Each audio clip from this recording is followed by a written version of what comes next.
All right, what's up, everybody? Welcome back to the channel. Happy Sunday afternoon, or evening, or late night, or whatever time it is in your neck of the woods. We got a fun stream, more of a collaborative project. That's what I like to call it. Definitely going to be a fun one. And after this brief intro, I'll be joined by Ice and Gaming on the Dark Side, Darth Shigon. We're gonna go over the old metas of the game, talk about things that happened during those short spells and introductions of new titans. More like the class, not the class, what's the word? More like the theme, I guess you could say, right? And then anything else that we can remember. I knew I missed something. Sorry. Anyway, but yeah, it'll just be looking back on the game, man, and just it's crazy. It's crazy, guys. It's the game we played for many years is coming to an end, and it's such a trip to see actually happen. But as you know, per usual, I just want to thank everybody for making time. Your continuous support and interest in the channel and the content has been sincerely appreciated by myself. So thank you all for making time. And I feel confident enough to say that, you know, Darth and Ice are both very grateful for everyone's time. So thank you all for being here. And a couple things is we really want everybody's opinions in whichever topic we're at.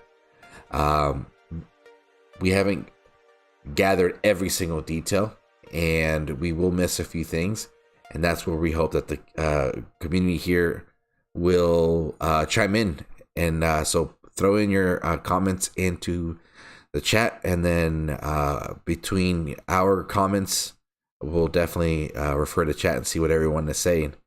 And let's see. But yeah, that's about it. Thank you all for being here. It's gonna be fun to take a stroll back in memory lane and see what the game offered us. Throughout the stream, you guys are also going to see some gameplay. I'll be jumping in between the slideshow that you guys are seeing and then me actually hitting some lands. Hopefully we can find something other than Reavers and Oceanus. I will be switching in between different Titans and everything like that. The builds, guys, game's over, so let's not worry about the builds. We'll just see what we can work with, right? But yeah, I mean, that's about it for now. I want to get straight to it because we got a lot that we want to cover. So let me see. Start moving things around real quick. Let's see real quick. And also, please, if it's too loud, something's not on or off or whatever, feel free to chime in with your feedback, because I definitely want to make sure this is a fun and comfortable experience for everybody.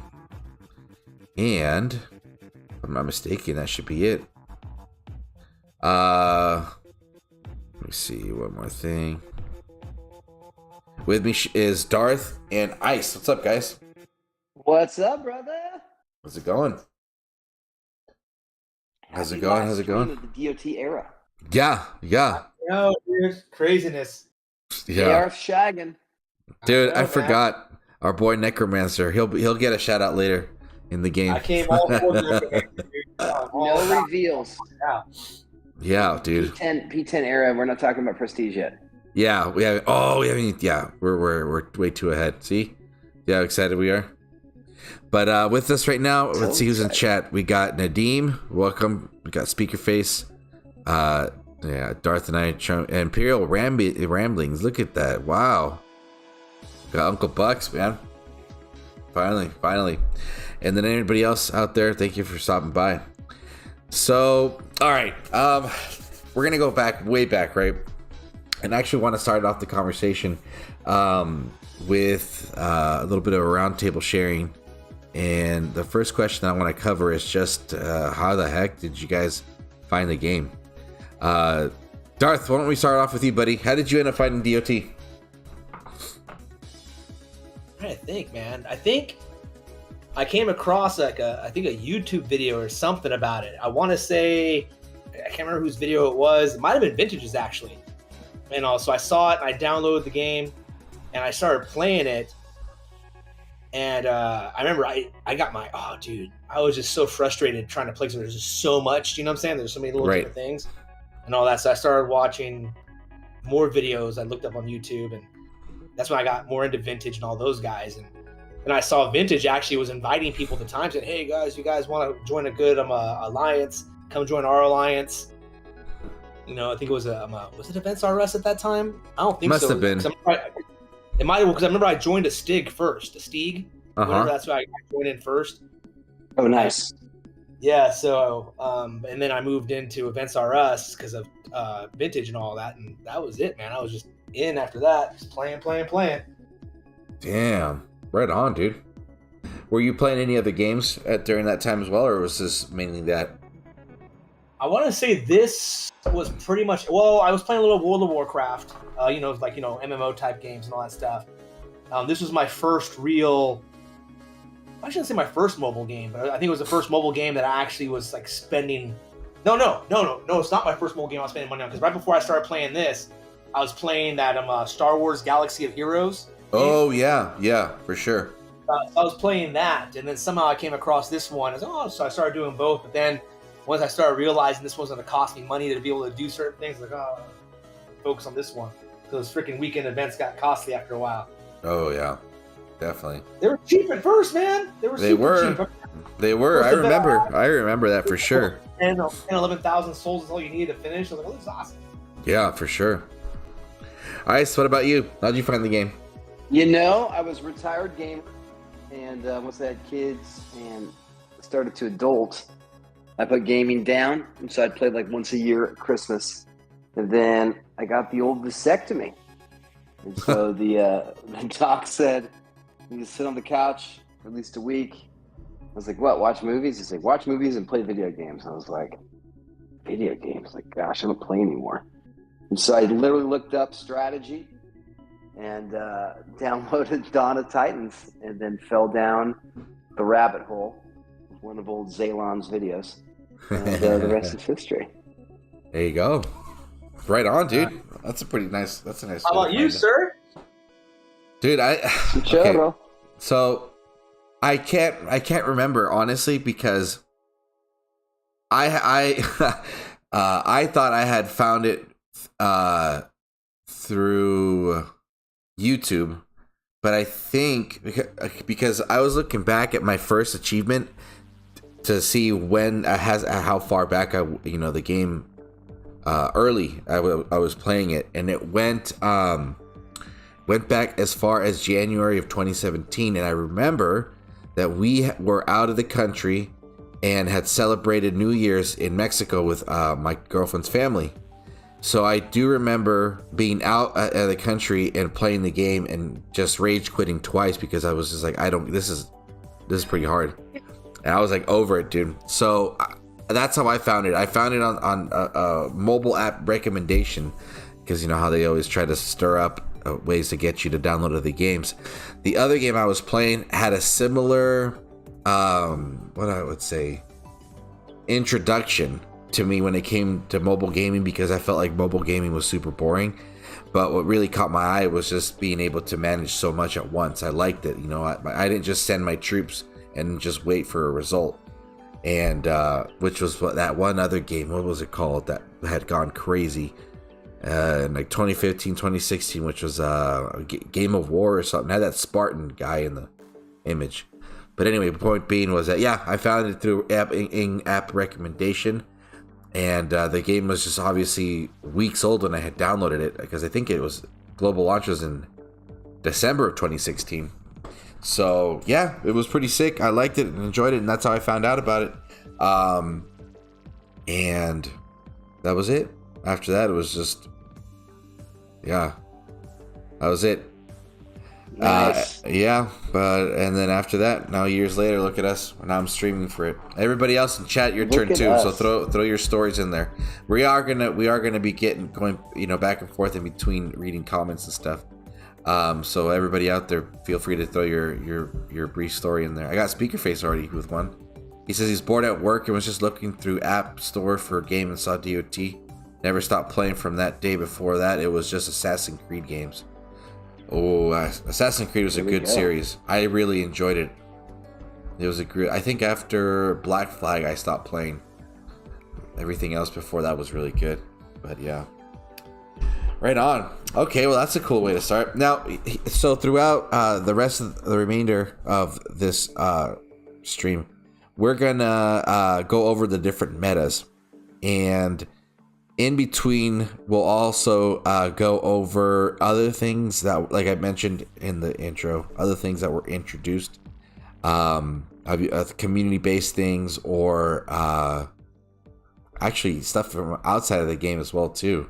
And then we'll get to those points. But right now, for me, I don't know about you guys, but for me, the first big turning point in my experience for the game was the introduction of the Rangers. If I'm not mistaken, so that's one right there. Now, when I started the game, and now we're actually going to go and get some gameplay. When I started the game, things are still there's a lot of activity and there is still a lot of change. And I think elements and class and actually a small reskill was also introduced. Because I remember my first full event that I participated was actually, I'm jumping a little too ahead. Certain characters were getting reassigned skills and elements already and stuff. You were already older than both Darth and I, though, weren't you? Darth and I think we were about the same time, honestly. Okay. Yeah. That was after you guys. Yeah, so that was right after us. Yeah, and oh, here we go already. And then let me see if this is gonna cooperate with me real quick. But anyway, the first major thing that was introduced were the Rangers, Paladins, and then obviously you guys can chime in with your comments and everybody else out there. Paladins were the defenders. 4-star Titans and 3-star Titans were still, and 3 stars, mind you, 3 stars were still relevant in the game. And when I first got my legit Titan, it was this Ladega that you guys are seeing on screen right now. I ended up getting it from the casino pool, as we called it, for 2,000 gems. And I was like, this is going to be probably stupid. I mean, obviously the cosmetics aspect of this Titan is she still looked pretty sick. But I was like, it's a Ranger. It doesn't really do anything. I don't really like it. It's going to be boring. Panthers at this time were still not the great troop that they ended up becoming. They were extremely flimsy and just had no health or no durability, right? So for Panthers, and and here's one thing I'm going to emphasize too. My point of view, my take of the game was that the Titans were the main focus of attack, hence the name Dawn of Titans. That was just the assumption I made. Little did I know that over time, the troops were what made the difference in the battlefield. And Dawn the Titans, troop level, Dawn of relics. Exactly. And the relics obviously were the biggest part of the equation. So, whatchamacallit? This is Ladega. This is still the original one I got from the from the altar, and I just kept her. She was just the first 4-star Titan that really made a difference and carried me from, I don't even know what level I was. Must have been level 5, level castle, until I was like level 17 troops or whatever. And this was it. These skill sets were like, you know, the best of the best. The funny thing is that the fifth one is 90% charge damage, and at its time, this was a very significant boost because, if I'm not mistaken, please correct me out there, everybody. Charge damage was at the end of the damage equation, so it really multiplied everything by a lot. And since Panthers are fast, Yeah. If I'm not mistaken, Oh. charges is at the end. It wasn't in the middle of the mix. So Was whatever it after crit is included, blah blah blah blah, then you have charge damage at the end, and that's what Come on. really skyrockets the Panthers into just being super explosive and everything. But what about that flanking damage too, though? Remember they had that too. Yep, they have flanking damage. They have rear So flanking damage as well. really was this them coming from behind? Is that it? From But what- behind or the side, if you like moved them around, so it really made it to where you wanted to be better about moving your troops around. Got it. Yeah. So that returns me to the saying that part where it was just like, geez, I wonder if there's any land out there that's gonna be able to like, I'll be able to hit with this. But anyway, so the Ranger meta, were you around for this one, Ice? Was not yet. So Okay. my intro time was right when the Greek gods showed up. Oh, so it'll be Darth the Knight Athena. for the first little bit. Okay. Yeah, Athena was Okay. mine. What about you, Darth? What was your When take I- of the When Ranger I first meta? came in the game. I came in right before they introduced Rangers because I remember they introduced the Ranger. It was in the Adventures Guild. You got the 3-star one, Yep. and that was right before the first Ranger event with the 4-star. And so I remember I couldn't get him. I wasn't strong enough to even finish the Adventure Guild, so I couldn't get the 3-star one. I remember watching YouTube videos on strategy, how to actually beat that to get that. That's how far back I went on that. I was like, man, Sorry. Oh yeah. yeah, to get Yeah. Sardu, man. Oh, There we're was- talking about drive-by reviews, baby. Oh we're yeah. talking strategy videos. It's like crazy trying to watch them to figure out, like, oh, how do I do this? How do I do this? And to get Sardu, yeah, because that was my first Ranger when I finally got him. And then I remember when the Rangers came out, what was crazy about them, there was no defense against them, Right. I mean, because they just like, if you had a Ranger, you were crushing everything because nothing was built to defend against range like that. Oh wow. And, Right. And that was back when the Titans were like the majority of your power too, because all of Yes. us were so low level. There weren't very many. I mean, that was when you were stoked. You joined an alliance and someone gave you like level 19 Goliaths. Like, oh, dude, I got freaking awesome troops. Look at this guy giving me level 19 Goliaths. You felt like a freaking king, dude, because you're out there rolling around with like level 5 freaking militia. So you're like, oh, dude, this is Mhm. awesome.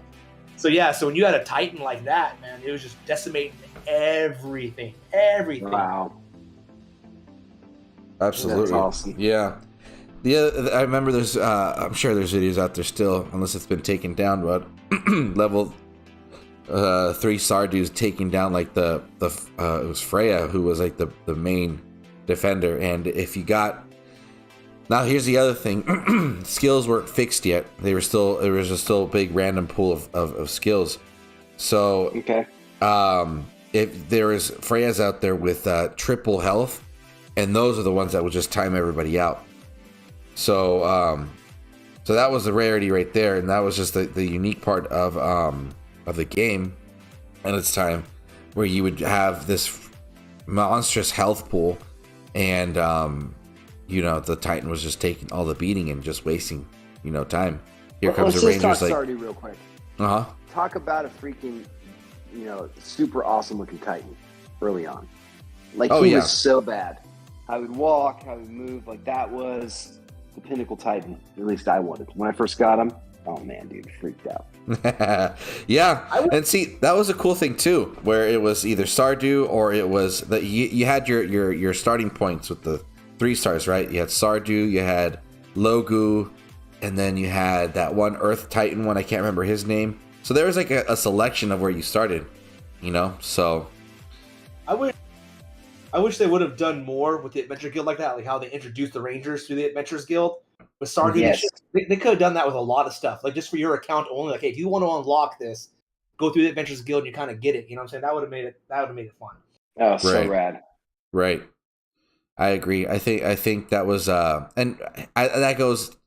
would have gone hand in hand with what we'll obviously talk about throughout the stream, with the lore, because I love when there's like a good story to like the game, and being able to introduce it that way, I thought was would have been a perfect thing, because it adds its purpose and consistency to the whole backstory of the game and stuff like that. But Did Stardew have any story attached to him?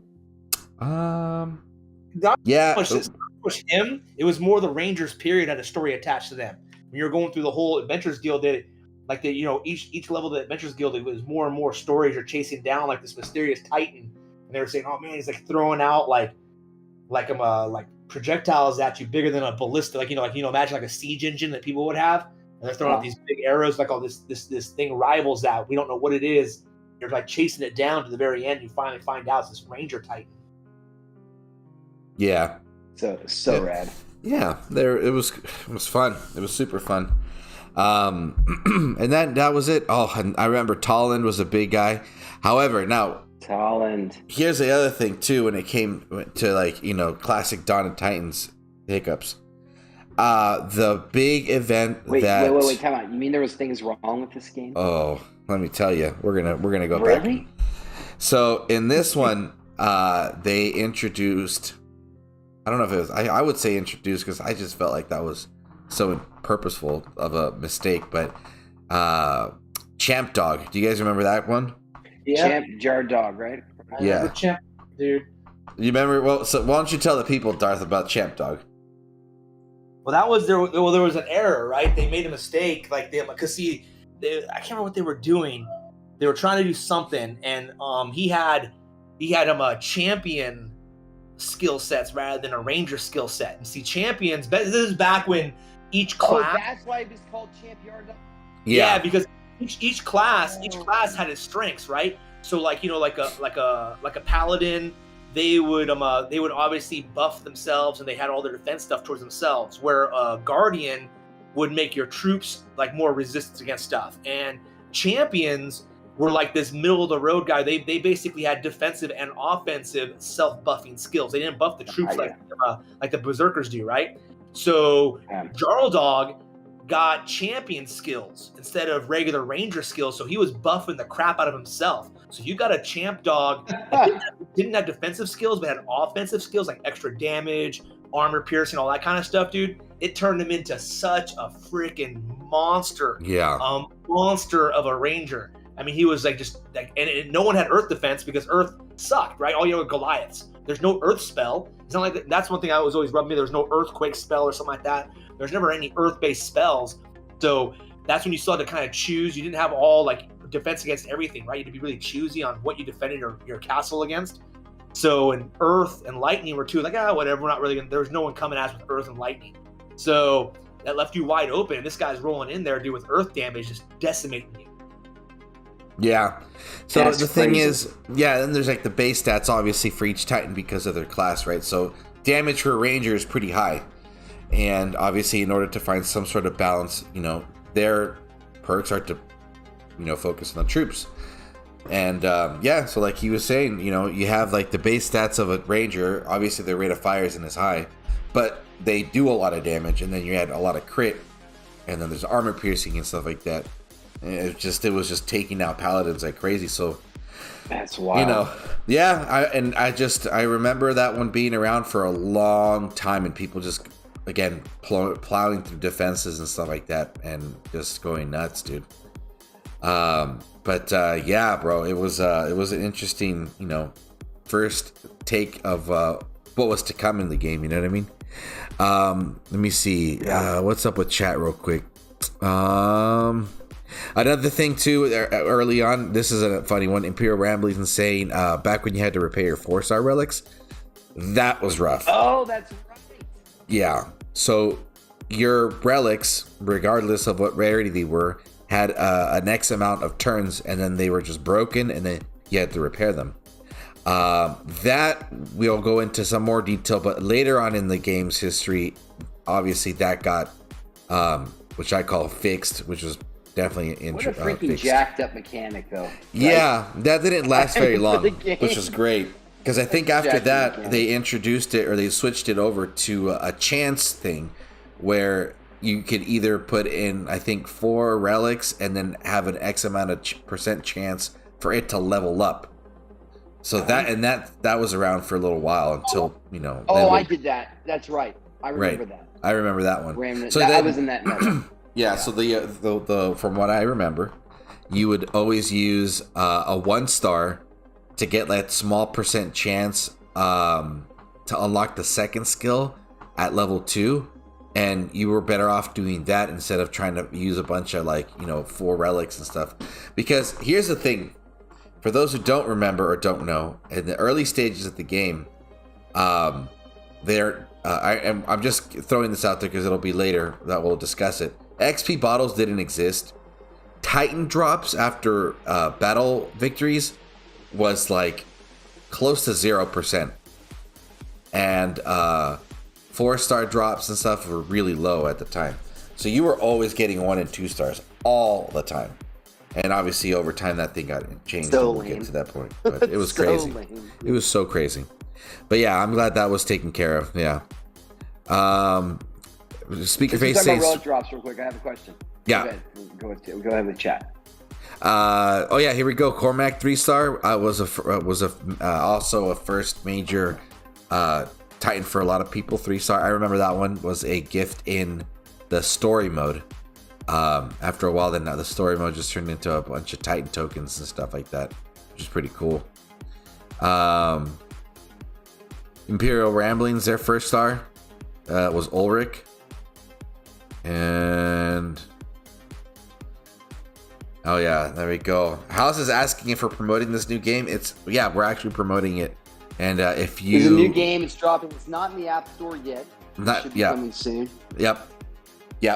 And everybody has a test account. The Death of Titans. Yeah, the Death of Titans, and you have all your accounts are test accounts. So hop on right now. Just search #thriving, and it'll pop up. Yeah. So yeah, and that was the thing with whatchamacallit, with the Rangers. They introduced annihilating characters and everything.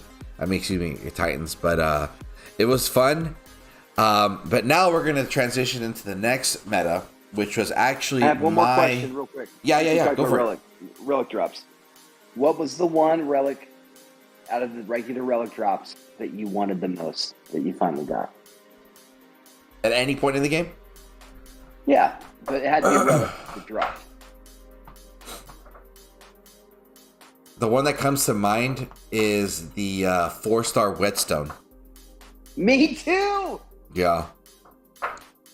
What about you, Darth? That was the one.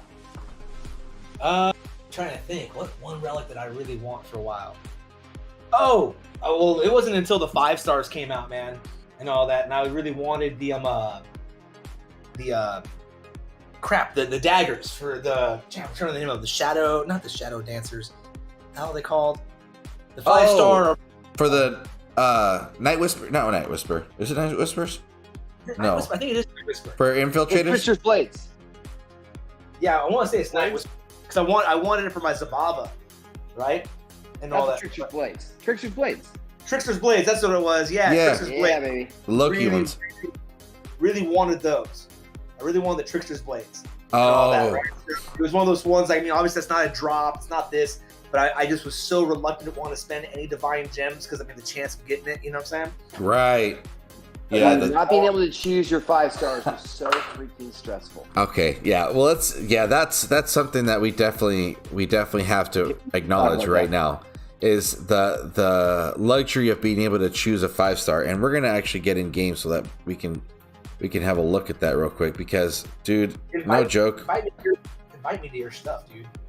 I'm in like this. I'm in like bronze league, I think. Oh yeah, I'll invite you right now. Yeah, let me get silver league. I need somewhere better. No white people allowed, don't you know? So, horror stories of this right here. Oh, dude, what's his? So I get nervous right now. I know, dude. So I know who was it? What's his name?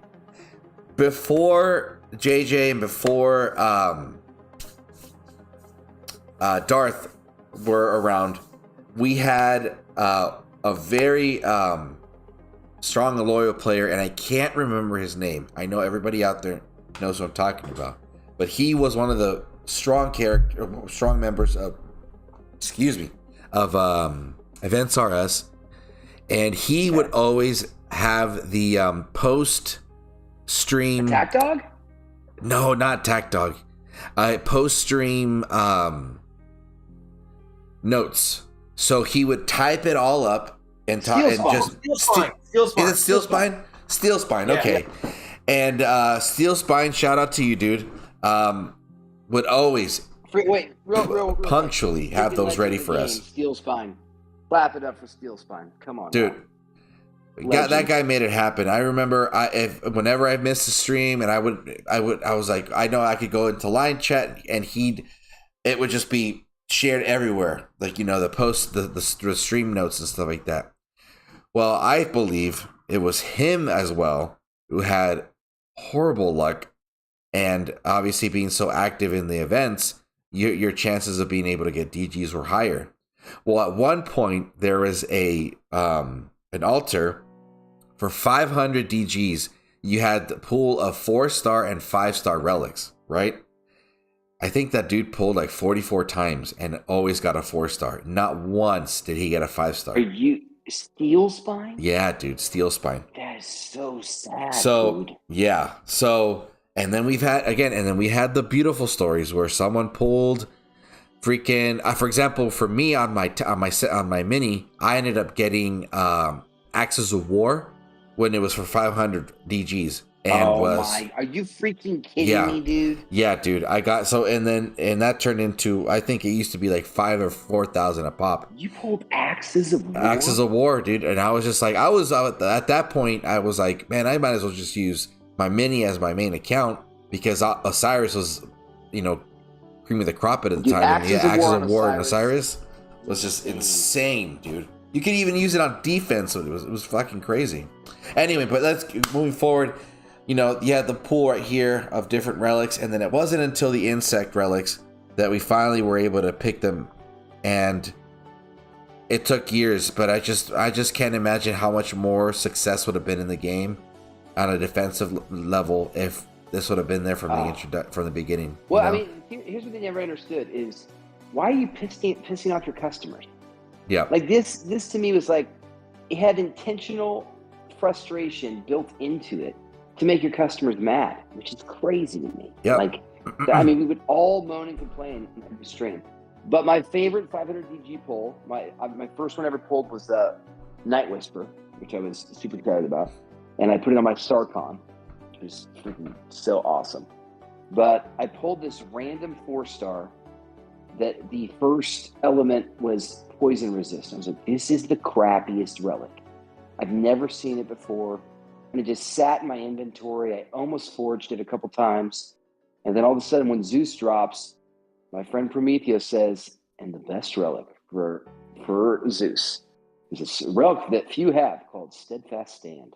And dude, that's what I pulled. I'm like, no freaking way, I have that relic. So I had such a dope Zeus build. I know, dude. Yeah, it's pretty insane. Because that was also the thing with this game, is just that, like, being able to get the right relic at the right time was the most important thing ever, dude. But jeez Louise. Hey, Darth, check on your phone. I just sent you my in-game name. That way you can send me a message. I can't find you. I'll shoot you an invite. But yeah, dude. Oh, it's crazy. But any other thoughts on this topic about the Divine Gems real quick? Well, we're gonna revisit this actually, obviously. But if anybody wants to say anything, or we're good. We're good, I think. Okay. Proceed. All right, next one. Now, here is the first. Again, based on my notes. If anybody out there wants to correct me, please do so. Gods Awaken was the introduction of the first lore of the game, and it was a Norse meta. By far my favorite meta, because of I always loved lightning, loved the whole Norse thing. And there was just a lot of hype in this time of the game. The Norse meta brought Valkyrie, it brought Loki, it brought Odin, and it brought Thor. But going back to something that Ice mentioned, they never really took advantage of promoting this game. There's hardly any promotion already in that time. And I think that was also during the time when, like... Did you guys ever see that picture? That picture that Vintage posted of the marketing department? Oh, it was a bunch of potatoes. Yeah, no, I didn't get to see that one, but it sounds funny. Oh, you didn't see the empty chair marketing department? I didn't see that one. No, Anyway, that empty you're right. chair. Oh yeah, that one. That's about right. Yeah. But whatchamacallit, this is when I finally got involved in the game, like 100%. I was locked in. My first event that I completed and actually paid for was the release of Arvan, and it's funny because I gotta go jump in game. If you guys, if anybody remembers this meta, start throwing your comments in there, please. So Arvan was my first 4-star event Titan that I purchased, participated in. In this event, however, Thorhild was also in there, and I wish to this day I would have kept her, but the skills were kind of whacked out. Thorhild was at this time a physical berserker that buffed archers, militia, or archers. I think it was just archers. And then she got the reskill way later on and got repurposed for lightning. But this is Arvan, and Arvan was one of the original like big Titans because it's him, Grimvald. What is it? What's the other ones? What are the other guys? They're all freaking massive berserkers that walk, which is funny enough. Yeah, it was Paladin, Grimvald. They all sucked other than those two. Yeah, but Arvan out of the bunch. What was the one that was yelling? Start with an S. Not Sigmund. Skullgrim. There's Skullgrim. Yes. There's Skullgrim, Arvan, Grimvald, and then there's another one. We should probably take out. I can't remember right now. But Arvan. So at this time, when these Vikings are around, they all had different skills or purposes, I guess. I liked Arvan the most because he was an infiltrator. So he has infiltrator skills, which is Titan crit, damage, crit, piercing. And at this time, the one thing that was going crazy was the airplane mode reskill. Do you guys remember that one? Anybody? Yeah. Wait, say that again? The airplane mode reskill. You pop in airplane mode. Yeah, and then the devs are gonna. Oh find shit! that. We're gonna get banned. I'm gonna get banned. Here we go. Don't see that. Anyways. Yeah. So Paladin Grimvald was pretty much unstoppable, and the 5-star that made him unstoppable was Shadow Dancer because he had immunity to range resist and had a boatload of damage and stuff. So yeah, it was pretty funny. Anyway, these relics. Look at this relic, dude. 3-star. Anyway, those are old relics. But anyway, the Norse meta. Darth, what do you remember about any comments? Anything you want to say about the Norse meta so far? The meta, it was interesting when they came out. Yeah, because I got myself. I'm trying to think. It might have been an Arvan, because he's the one with the infiltrator skills, right? Yeah. Yeah, no, yeah, because I had him, dude, and he had like I still have him. Let me see. I want to see, because remember it was a freaking crazy roll I had on him, dude. It was like all like, I think he had max armor piercing, right? So he can take out, because that was before they did more with armor. It was these crazy numbers and all that stuff. Right. He was like just up there, and he had max crit too. He had max crit. That's what it was, max crit, and he had over 100% crit right off the bat just from skills alone. Good armor piercing. So I put on the Shadow Dancers on him, dude. He was a freaking monster. But the one that was nice. But the one that I think it was the best one was that Skullnar guy or something like that. I think it's not Skullnar. What the hell's his name? There was a better one than Arvan. The other Norse guy. I'm gonna go look at the Pantheon real quick.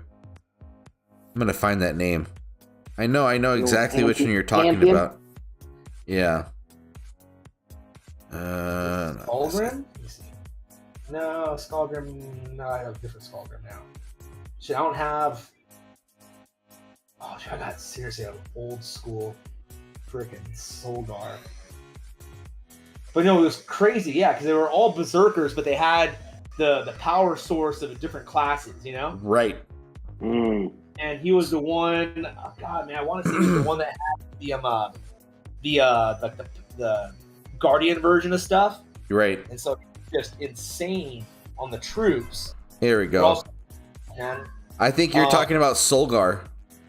I think so. My Solar I have right now is not that version of them. I didn't have that one. I got the one with the X. Remember when we first started the X skills? We started getting Oh those. yeah, yeah, All that stuff. The Panthers and Storm Maiden mix, which is a weird one. yeah. Like, I know he was a freaking monster because, like I said, because it was interesting. What makes me crazy about that is the fact that I liked that you had, they're berserker looking how they attacked, but their classes were different. Because I really wanted them doing that with Achilles. I thought Achilles would be freaking awesome with infiltrator skills. Oh, dude, yeah. Because like he was supposed to be just a solo warrior, dude. I would have loved Achilles to get just a solo Titan. Absolutely, man. So we had Arvan. Yeah, Grimwald was like definitely the tallest Titan in the game. Maybe it was Grimwald. I don't know, dude. So Arvan had the infiltrator skills. Grimwald had the paladin. Solgar, he buffed. Now here's the thing: my first 4-star in the game that I got at all was Solgar, but he buffed Spearman, and it was my role at the time was complete garbage. It was all over the it was a mess. I think he had like double physical resist or something like that. It was horrible. And then Skullgrim, I don't know what he did, but they all had different skills, even though they were the same class, but they were all skilled with different class skills. I hope you guys get it. But anyway, that was the Norse meta too. But a couple of notes on the Norse meta. One thing was the introduction of Storm Maidens and the storm spells. Let's go. Do you, Darth? Do you remember how it was when? Why don't you share if you remember the introduction of the Storm Maidens? Do you remember how that Storm Maidens were one of those. Yeah, Storm Maidens were one of those events, right? Where it was like they were saying like server wide, kind of like how they introduced Horde. Did Horde come? That was before? right when I joined as well. I'm trying to remember. I think Horde came before Lightning, didn't it? No, it didn't. No, Horde was something. That Horde was something different. Anyways, no. So yeah, they introduced it as like an event for the entire community, right? We had to get so much VP or so many battles or something like that. And as we went through, we kept getting things going towards it. We had finally unlocked Storm Maidens as a whole game. But I remember up until that point, before Storm Maidens, before I'm trying to think who was the first Storm Titan, or like Thor and those guys came out. Lightning defense was a freaking joke, right? You were so pissed if you rolled a Titan with like double lightning resist, because you're like, oh dude, lightning spell? That was really the only lightning damage in the game was a lightning spell, right? And no one was really rolling with a lightning spell for anything. That time Lightning Storm wasn't out yet, was it? Lightning spell was out, not Lightning Storm though. So the lightning spell, not storm, right? Yeah, just the little bolt of lightning that hits you. Well, so that was the only lightning damage in the game. So I remember people sitting there saying, like, why do they have lightning resist? There's no real lightning. There's no lightning troops. There's no lightning titans. There was no lightning anything for a while there. So when they finally started introducing those, the gods awakening, I think it was, and all that stuff with Odin and all those guys coming out, right? It started off with Thor and Loki, and then it was such a novelty to have them because like they came out first. I remember I think Thor came out and he didn't buff Storm Maidens. He just buffed his troops, right? It wasn't himself. He was a champion. It said himself. Like lightning troops, but we didn't have lightning troops yet. Everyone's like, oh, what's the lightning troop going to be? What's the lightning troop going to be? We kept thinking, what's it going to be? And then all of a sudden it's announced to be Storm Maidens. And I remember when Storm Maidens first came out, dude, they were so beyond OP. I mean, their fire rate, the armor piercing, all those things, dude. And like I said, nobody had lightning defense, right? I mean, lightning defense was a joke, so no one was ready for it. And dude, Storm Maidens were just melting everything. Yeah. Because no one was ready for it. No one was ready for it. Everyone up until that point. I remember I can't remember what was one of my defenders, because I just happened to have a Titan that had like triple lightning defense. And I just never got rid of him. He was just sitting there. I was like, oh, dude, this guy's golden. He was golden for a few weeks because, I mean, he was completely resistant against lightning and all that. So wow. That was when you could still cap out, be overcapped on defense and totally negate crap, practically, Yeah. That's cool. And all that stuff. So it was interesting how that rolled out. Yeah, but I just remember for the longest time, dude, you got a lightning resist on your Titan, because back when, remember, we had random rolls for skills on 4-star Titans from events. That really sucked. because you would do don't talk about random rolls. well, like I said, My it was a lord. random roll for the entire event, and then you sit there and do this. You spend all this time and probably money in the game, and then you get your Wait, 4-star Titan. You and you spent get, money, Darth? I know, right? You get double lightning freaking resist. You'd be like, this is My lord. ridiculous, dude. So angry. Yeah. Yeah, it was interesting. Here, the thing is, freaking X skill meta. I got my Dionysus. I had X armor, X health. I was so freaking pissed, dude. oh man, I can't believe Defensive militia. The worst. I'm about Yeah. to forge a divine amulet, dude. the amulet. Which amulet? What's that, baby? I have a divine amulet. It's some 200% extra crowns. 50% Oh, damage. yeah. Picture that. Take a picture of that. I should. I'm gonna take a screenshot. Oh man, dude, that sucks. Yeah, that's too funny, dude. That's All too funny. gone, buddy. Yeah. So adding some more to that. At this point, the live streams are pretty active, regular. Excuse me, and hype and everything was a real thing. Now, when whatchamacallit, I got introduced to Thor. They introduced Valkyrie, and then I want to say third was what's his face, Loki. I went all in on Loki. Loki carried my account way past his time. However, during that time was Throne Wars, and this is kind of where I want to get into it, because this Throne Wars event in the game was astronomically and epically amazing, and one of the funnest things I've ever done, which was also just completely cemented me into the game. So let me see. Throne Wars in a nutshell, I remember Vintage put it perfectly, was pretty much like the Super Bowl of the game, right? Your entire purpose was to be ready for the next iteration of Throne Wars. Sadly, though, for those who remember, it didn't go so well. The first one was a complete bust. Second one was way fun, but the gameplay and everything was really, really, really cool. Now, did you, Ice, what about you? Did you ever get to participate in Throne Wars?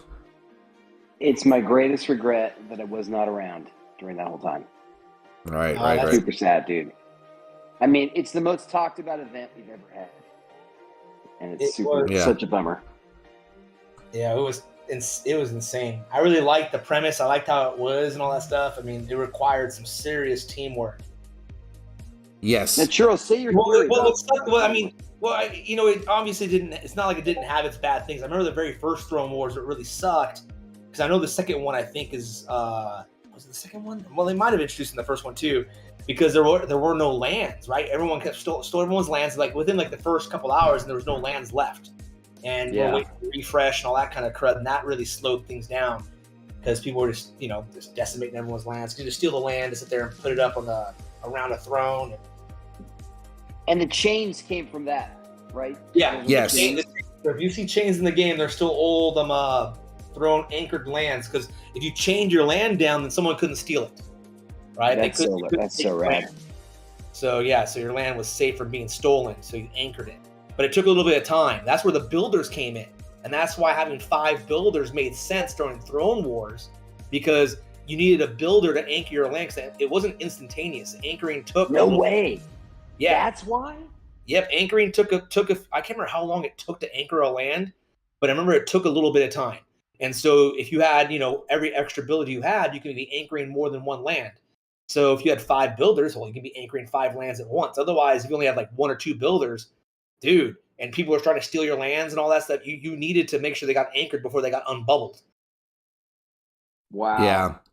And the fight to get into Throne Wars was legit. Like, that's when the entire server was just under fire. Nobody's lands were safe. There was none of this team up, because it was every 50 player alliance was its own community, its own party. You were all so desperate to participate in it that you couldn't just be like, oh, we're gonna take this team and we're gonna use them to be kind of like the annoyance and make those players make it so that we can go, but they'll stay behind because you didn't want to stay behind. You wanted to go to the Throne Wars, you know what I mean? And everybody that was in the top the top servers, I believe it was exclusive to Legends and Masters, were able to participate in this. And it was a crazy experience, bro. It really was the number one reason why I stayed in the game, and then on top of that, why I also enjoyed playing whatchamacallit, what is like social type games. I was always just such a lone wolf type of player. I never wanted to play, multiplayer things. It's just I didn't see the need to it. It was just going to be me playing games and then whatever. Hey, Churro. Yeah. Churro. We'll be your friends. Oh, here we go. I'm glad. Yeah, dude. So it was great. Do you agree? You be Churro's friend? Yeah, dude. This guy. Let's see. Hold on. Now I'm going to actually divert because I have a clip that I really want to play for everybody, just to kind of refresh our minds on what what Throne Wars was all about. Let me see. Window capture. Hold on, you might hear something, but you're not supposed to. Give me 1 second, everybody.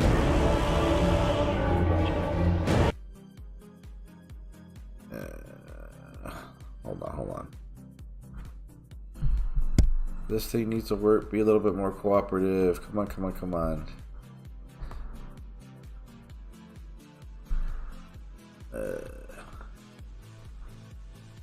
Okay, I think they got it. Here we go. You guys ready? Da-da-da-da-da. And then apologize if the volume's a little whacked out. Ready and go.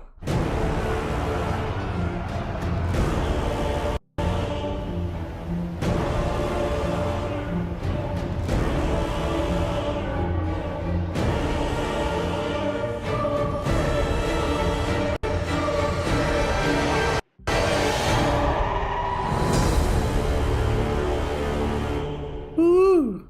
That was a little intro video for it. Now, the other one that I'll put it in, I'm going to post it in the chat because that one you guys can go back to. It's a breakdown on how the event worked and everything, blah, blah. It was pretty cool. But ultimately, for those listening in, the way Throne Wars worked was your team of 50 players were trying to conquer one of the thrones that would be found in a section of the map of the server. You guys would send lands, and those lands would be used to feed that throne. After I believe it was like 10-minute rounds, with the alliance with the most land still within that throne would be able to benefit whatever perks and everything that came with it. So yeah, it was really super fun. The other thing was, if your lands were there, I wanted, for example, let's say ISIS Alliance wanted the Justice Throne. Well, then they would be able to kind of figure out and coordinate who would be sending lands and who would be stripping lands. Okay, because if you tried to race, then one team was going to outdo you, right? However, the idea of like, okay, I'm going to go in and we're going to take out these lands. Then it was like, oh, dude, now we have to figure out, when we're going to attack and how we're going to attack. Then other things started to incorporate that would make the team even better is time zones, because this was a global game, right? So if you had your entire alliance on one time zone, huge disadvantage, because you could have 10 players playing when you were asleep, and they would keep sending lands every 10 minutes, every single round, and be able to keep their score growing, which would eventually give them the end of the event rewards. And when I participated, it was through a video that Vintage had posted, and Loki was the main attacker. Lightning resistance on defense was very limited, So it was an easy win if you were, if you had Loki or whatever other lightning attacker. At this point, though, paladins were still the major major class to have, and a lot of people were dependent on having multiple maxed out 4-star or even 3-star paladins because they would waste time. And whenever you lost your troops, if I'm not mistaken, Darth, once you lost troops, I think you were out for like a couple hours, right? Like you had to make do with what you had. Dang. It was Yeah, it was pretty intense, dude. I mean, how it worked out and all. It was interesting. It was really, really cool. Anyway, so that was all introduced during that time. And here's the thing. I'm going to reiterate something that I wanted to emphasize. And something that also, Darth, in one of our conversations some time ago, you brought up. It seemed that this game was going to revolve around multiple or many versions of Throne Wars throughout its course. Because one thing that I just never understood or never really or got fed up with was the fact that we were constantly having to see a turnaround of these Titans, right? But what was the purpose of getting such a big roster of Titans? It just kind of you could easily step out for a couple months of the game and come back at the new big guy and you're good to go. You know what I mean? So for me, what I realized with Throne Wars was that this was supposed to be the center of the game. Our rosters were going to make a difference because every class had its purpose, right? And its use. Because whenever you would send a land, that Titan and the troops and spells in that island would be obliterated. And you had to make more troops, right? So you had your troops that you would take into battle, and then you had your troops that you would send in to defend the island. And if that got taken out, you just had to constantly be, cooking troops. When, all the timer reduction relics that we all fused away, they were relevant for that game mode. Because if you can get like a X amount of % discount on troop cook time, that was huge, dude, because then that was going to benefit you in the long run. So a lot of the stuff that we didn't see useful, I really did have an impact during the time of Throne Wars, So I don't know. It was unfortunate that we never saw it again, and unfortunately, not a lot of players got to experience it. But it was the best, social experience in gaming that I have ever had, and it was just super fun all in general. I don't know if you guys have any other thoughts, Darth or Ice. Great recap, buddy. Yeah. Anything else you guys want to bring up on that one? No, I remember that Throne Wars did introduce something that was kind of cool for us. Because I remember I was mad because I spent time building it up and we never got a chance to use it. I remember a strategy because the lands themselves, they had health points basically, right? And so when you hit it up, you'd hit the land, and once you destroyed all the troops and the Titan on there, rather than capturing a land like that, you would reduce the health. Almost think like plinths, like in not Conquest. What was the other one? What was it? Conquest? Was it Conquest where we had plinths? Yeah. The giant plinth. Yeah. Yeah. So every time you fight the plinth, you take so much health away as you are going there, trying to knock it down to go to the next level. It was kind of like that. The lands themselves were like plinths in that sense. And until you wiped out all the health, then you weren't able to get the island off that throne. And I remember it was all about trying to get the health pool as high as possible. And one of the ways of doing that was by utilizing a 2-star berserker, because berserkers buff their troops, right? And that helped contribute to how much land health there was. So I remember getting like those little ice berserkers, because those are the only 2-star berserkers I think we had at the time. The little ice berserkers. I can't remember their names right now. But it was like that. It looks like a little cheap version of oh god, I can't remember his name right now. It doesn't matter. Anyways, but I remember like buffing those guys, getting those guys up to level 10, or level whatever they were, like a level 20 or something. They maxed out at level 30 or something like that. Hello. And, buff up their troops. So I had like freaking 12 of those guys in my roster. That's awesome. Just for the next Throne Wars, I knew, all right, next Throne Wars, I'm gonna throw these guys on there. These are my land defenders, because they're gonna buff the heck out of troops, raising the health of the lands, making it all crazy, which would be better for Throne Wars. Yeah, so it was all about preparing for it. They didn't do it again because the server load couldn't handle it. Because that was the whole thing, right? Servers are crashing left and right. It couldn't handle the load. Right. And it was frustrating. Because I remember the very first one, that was when we got introduced to divine gems. And that's when they introduced the first divine titans, right? That's when they introduced Urkon and Arya and all. And the only way to get them was divine gems. And you can only get divine gems from Throne Wars. So the first Throne Wars was kind of a bust, because of all the server crashes. So the people who were able to get divine gems got them, and I think they gave a couple away, but not too much, right? And then the second Throne Wars, once again, messed up. So they gave out more divine gems. I remember that was when I was able to finally get something. But I remember that was when, Urkon and Arya were, really, really rare because they were the first Titans that had the kind of skills they had. And it was interesting. That was, like I said, the first introduction of them. I think that's when they also introduced the first divine relics as well. Right. Wow. So that was the first round of divine relics. I mean, everyone was, oh, this is crazy. So there was a whole thing where you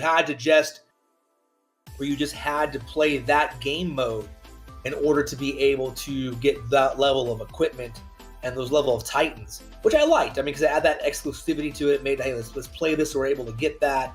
And you got that from playing the game. You didn't have to spend money to get divine gems necessarily, right? I mean, people were paying money to buy because you could buy land refreshes at the time. There was little land packs. Hey, spend so much money and you'll get so many lands and so many ways to be able to attack, because you want to get those crowns wherever they are and all that stuff. So that's what, like I said, this relic I have right now, right? That relic, let me read it again. The relic that I have, this divine amulet, right? You got crowns. That was the points that you got in order to be able to accumulate so many crowns. And then once you had so many crowns, that whoever had the most crowns got the most divine gems when it refreshed every 15 minutes, whatever it was. It was interesting. Like I said, it was a really interesting thing, an interesting game mode. I remember the first one, it was limited just to I want to say Legends or something like that. I think it was. It was limited. It was really limited in the server that you can do it. That's why there was such a hardcore push to get to those servers. I think it was the top 2 servers were able to participate in it. And then they spread it out a little bit more the second one. And they never went past that after that. Yeah, that's right. Now, to start closing off this topic, I got about a 2-minute clip for you guys, a little bit more of a breakdown from Mr. Matt himself on Throne Wars. I'm going to grab a little bit of refill some water, but I want you guys to check out this video real quick. And yeah, buddy, we'll do a little break real quick. I think you guys should be able to see it right now. Let me see. And then we'll do this. Oh, actually, no. Hold on. Okay, no. You're not doing this right. Come on. And there we go. All right. Be right back. And welcome to Dawn of Titans. Today, we're going to go over our brand new feature, the Throne War. The Throne War is our Alliance versus Alliance feature for the top leagues. Winning the Throne War gives players the chance to win the most powerful Titans and relics in the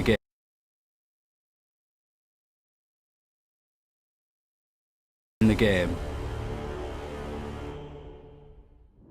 5 divine thrones have appeared in the world.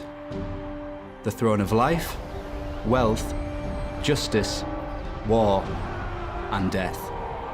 Players must compete for control of each throne. To control a throne, players within an alliance must send their lands. Sending a land from their kingdom will transform it into a divine land.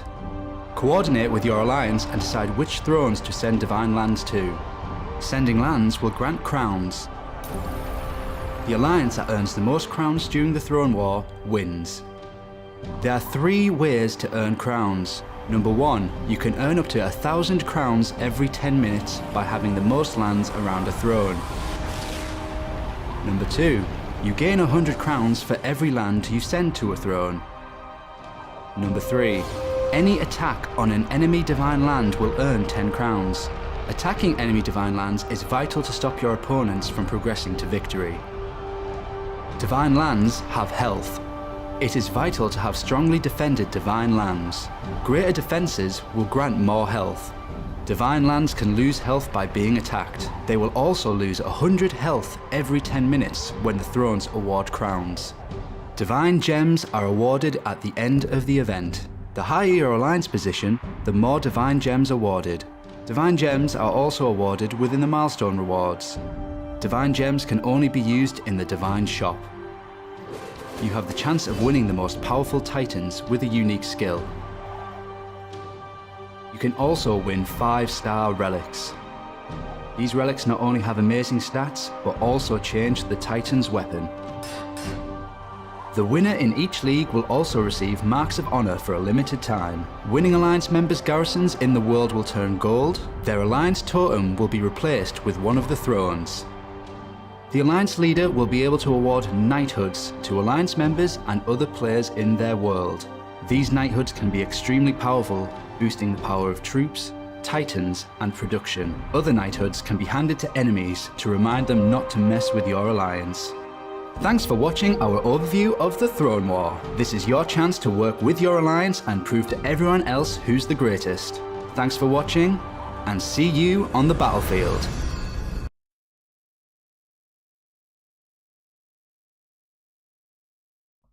How cute was that? Anyway, but yeah, I know we should have. I want you guys to check out that video just because it was just a damn good time in the game. I want to get the chat real quick and see where we're at with that. As always, thank you guys for being here. We got Rick hanging out with us. And then I believe we got House, Val. What's up, you guys? Thank y'all for being here. Daniel, what's up? Speaker's still here. Thank you guys for being here. And then I got a poll over there, which is asking which is you guys' opinion on the best Titan on defense. Obviously, there's more, but we'll see what you guys got. Now, moving forward, again, Throne Wars, fantastic. It was so much fun. Missed opportunity, I think, in the long run for the game, but it was good stuff. Now, once that happened, then we got introduced into the next meta, which was the Greek gods. And if I'm not mistaken, Ice, this is when you started playing the game, correct? Right, man, Athena. There you go. Well, so then what was your take in regards to whatchamacallit, to the game when you got in? Like, so I was learning the game, and I didn't know what an event was, and so I was a part of a super small alliance. I had messaged multiple people on how to get involved, and so found some alliance called F Nuggets, and they were just this foul group of gamers, and it's so funny being a part of them. Anyway, and so I was like, "Oh man, am I doing well in this? This game." I had never spent money on a game in my life. Yeah, You think about it, mobile games relatively new. The fact that we would spend hundreds of dollars on something, I was like, "Oh, that's." I didn't even know that was a thing in the game. So I used all the free relics I had. I was like, "Oh man, maybe I'll get this Titan," and then nothing happened. I was like, "Wait, you have to buy this thing?" So the next big event comes, which was Dionysus. I was so excited, and that was the first one I bought, and felt super guilty. And of course, I got a terrible roll. So that was my experience in the game. that's so funny. Yeah, for me, the Greek meta was cool. For me, it was fun because we ended up being introduced to another, well recognized and well reputable theme for lore, which is the Greek gods. You know what I mean? And it felt like a new game because obviously with the level of activity, the Norse just got a little boring. It was the same thing over and over. And at this time, the game was just pumping out stuff, So what you guys are seeing on screen right now is the old Zeus, and he used to buff Storm Maidens, Omega Storm Maidens, and Imperials. I just got a random build on him right now. It's just nothing crazy. But the Omega troops were the big steal. Darth, what about you? What was your favorite part of or takeaway from the Greek gods? Greek gods? Or the Greek meta, I guess you could say. The Greek meta. Let's see, that was what? Hades, Those guys, right? Yeah. Yep. I don't know. Like I said, because that was like because the metas, it was interesting. Some of the, well, I should say, some of the releases, like some would come out at one point in time in the game, and they'd switch over to some other kind of gods, and then all of a sudden, more Greek gods would come out, and vice versa. Remember? Yeah. It wasn't like it was like just Greeks for a whole year. It was like only for so many months, and then something else would kind of pop up in there. I don't know. Like I said, I mean, they were interesting. Like as anything else, I always liked the artwork on some of them.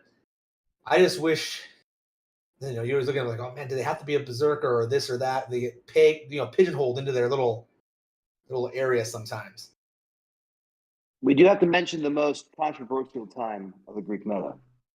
Any guesses, Kira? No. Artemis. The alleged Artemis poll. Yes. Okay. Why don't you take it away with that one?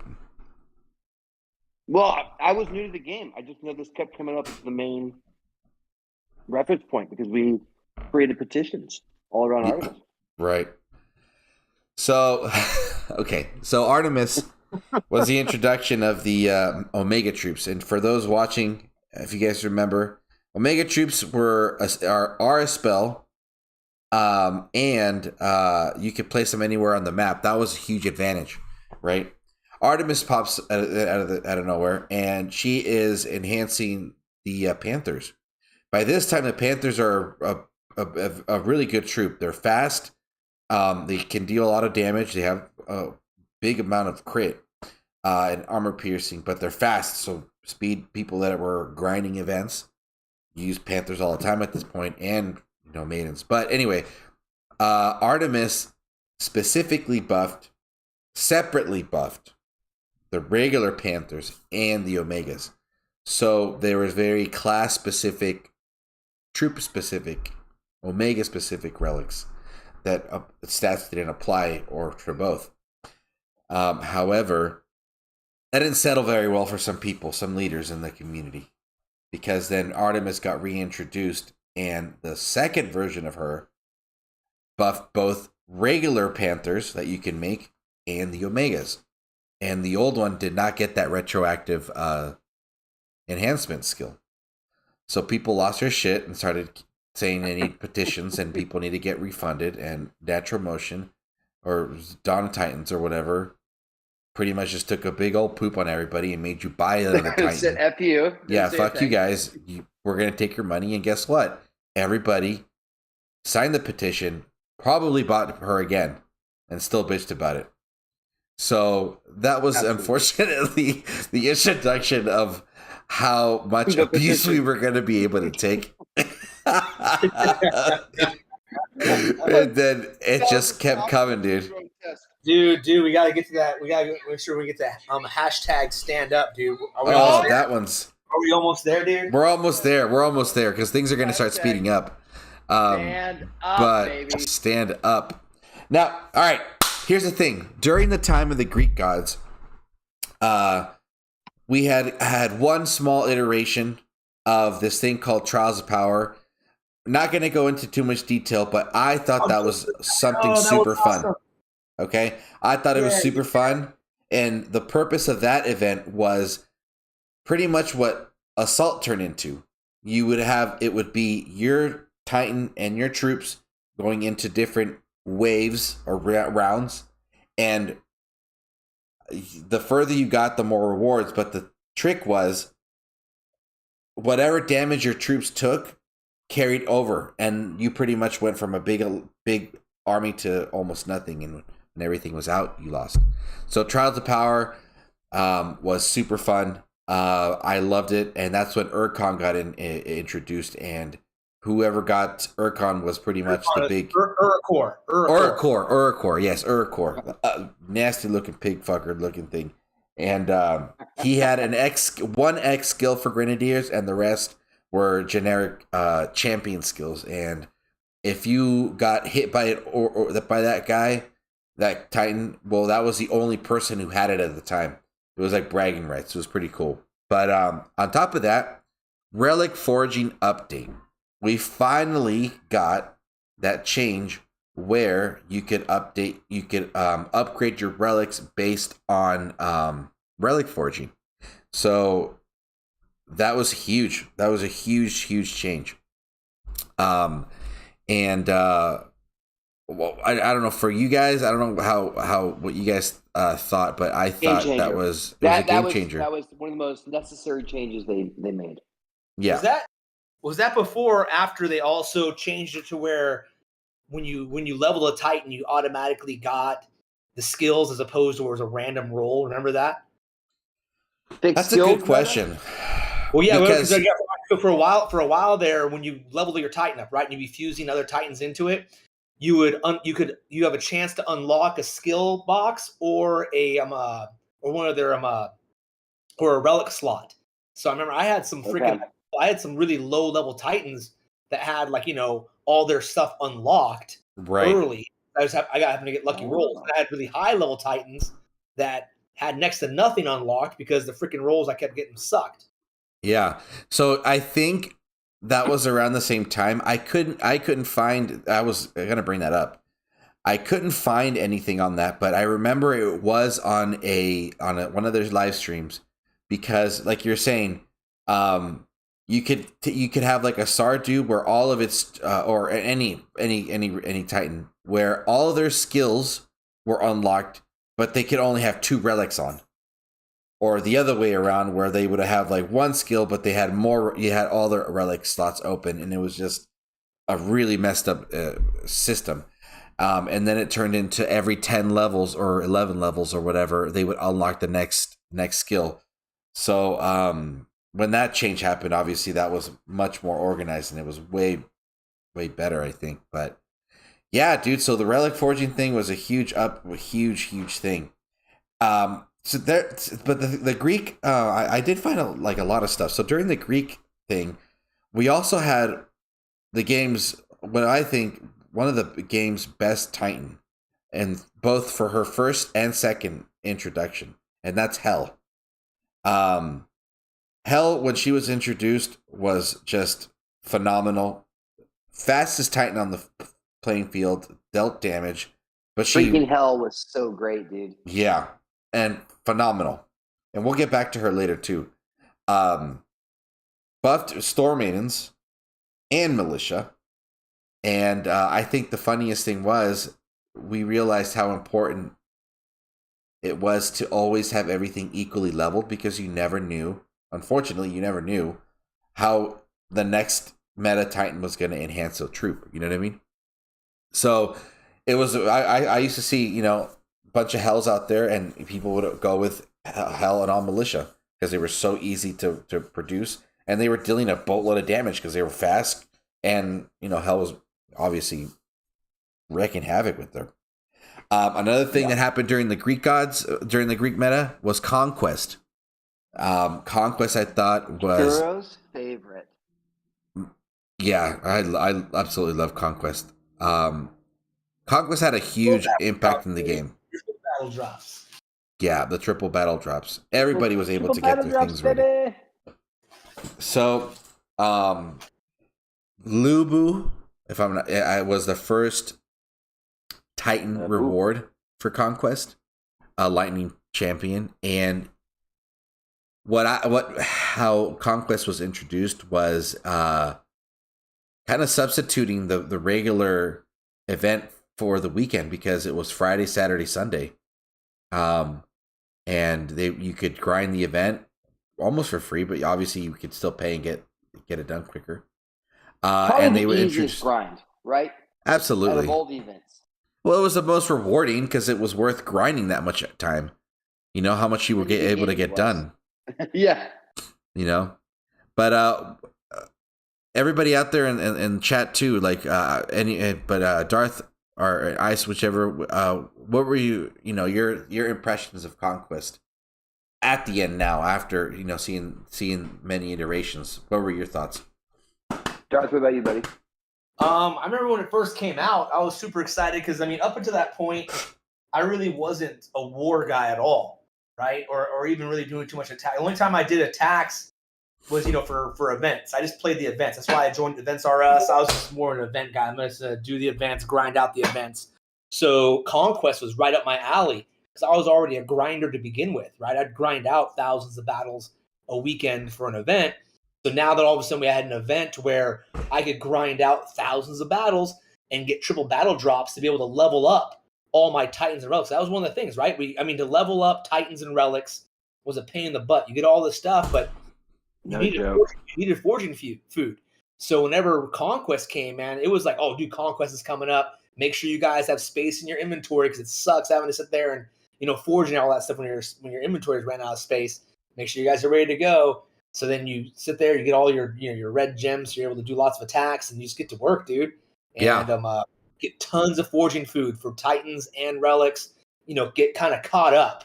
So you're able to actually play with the stuff. 'Cause that was the whole thing, right? I mean, every weekend for a while there was like, oh, this weekend we have a new meta Titan. Oh, this we have a new meta defender, new meta attacker. This. It kept coming out.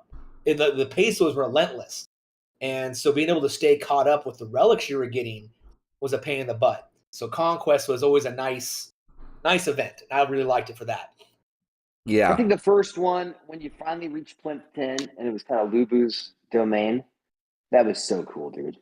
I mean, that was such a rad feeling to have completed it, Mm-hmm. So, I mean, there were so many positive experiences with the first Conquest. I mean, compared to another event we'll talk about, which failed upon its launch, I thought Conquest's launch was really good. I mean, was there any errors? Not that I remember. I remember it was pretty smooth. Yeah. So. Yeah, really positive experience.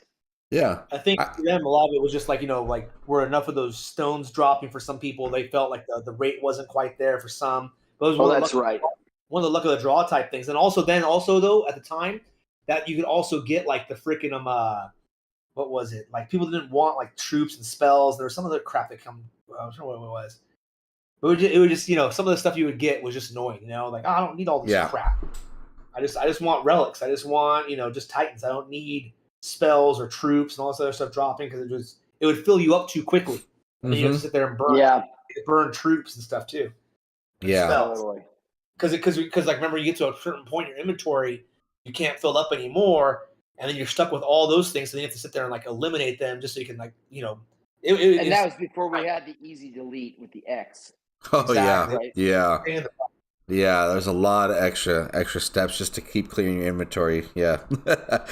I think that was definitely a much needed introduction. A not much needed event in the game and distraction too, because again, our level of activity for those who were regulars in the game, it was a daily grind. Like we were just playing the game all the time, especially if you were in a war team, you know what I mean? Like you were putting in work. So and obviously it was another way to just make sure that you got there it felt new, but it wasn't too far from the typical game, which is sitting down and rinse repeat, but there's more reward for your effort. Unfortunately, I think that it took a nosedive when they didn't put it back to the weekend. For those who, if you guys remember, on the weekday sucked. Yeah, I hated that. I think it only made sense for those that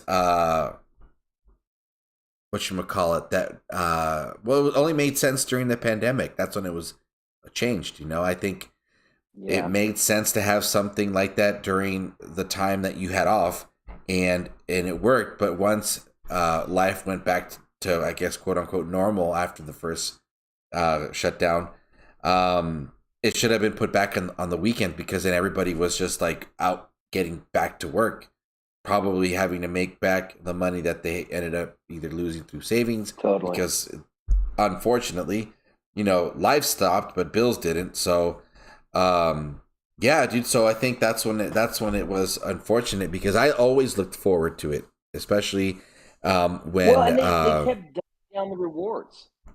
It just got really bad where it was pointless to even go for the plinths. Like, you weren't even getting anything new. You were just getting repeats of everything, and the relics probably didn't even. It got worse. for the event itself. 100%. Obviously, it all turned into the triple battle drops, right? Because then you're getting old Titans that didn't get reskilled, and then old relics that probably didn't even go with the build for that Titan or any other Titan that was irrelevant at the time. You know what I mean? So it was just 100%. like, you just did it because now you need a prestige food. We haven't even gotten to prestige yet. I think prestige, I think that was after Egyptians. Oh, yeah. Do you want We'll to do get a quick there. check-in real quick on chat? Sure. Oh, yes. Thank you. So for chat, thank you guys all for being here. We got Xeno Christ saying, if we remember the meta, Ranger meta. Yep, we do. Artemis is controversy. Absolutely. Rick, we appreciate your comments. It says this stream is the best DOT content so far, beginning to end. Beautiful churro. Thank you, dude. Definitely got here some support and everything. That's what we got so far from chat. Yeah, man. So that was Conquest. It stuck around to the end, and it was good stuff. And then now it's gonna get fun again because the Ranger meta was a huge nuke to the game at the beginning because one class outpowered them all, and then things balanced out in a sense throughout the Norse and the Greek meta, and then we got the Egyptian meta, which was the gods unbound, and we were getting an introduction to a whole new troop and a whole new element. The last main event, meta defender, meta titan, to close out the Greek Gods Arise meta was Minotaur. Minotaur, phenomenal defender. Introduced the Omega. Minotaur, oh my god. Yeah. Minotaur introduced. Right, that's so good. Yeah, Minotaur introduced how a different class could actually also be a defender. And it was interesting because the at the time the 5-star for the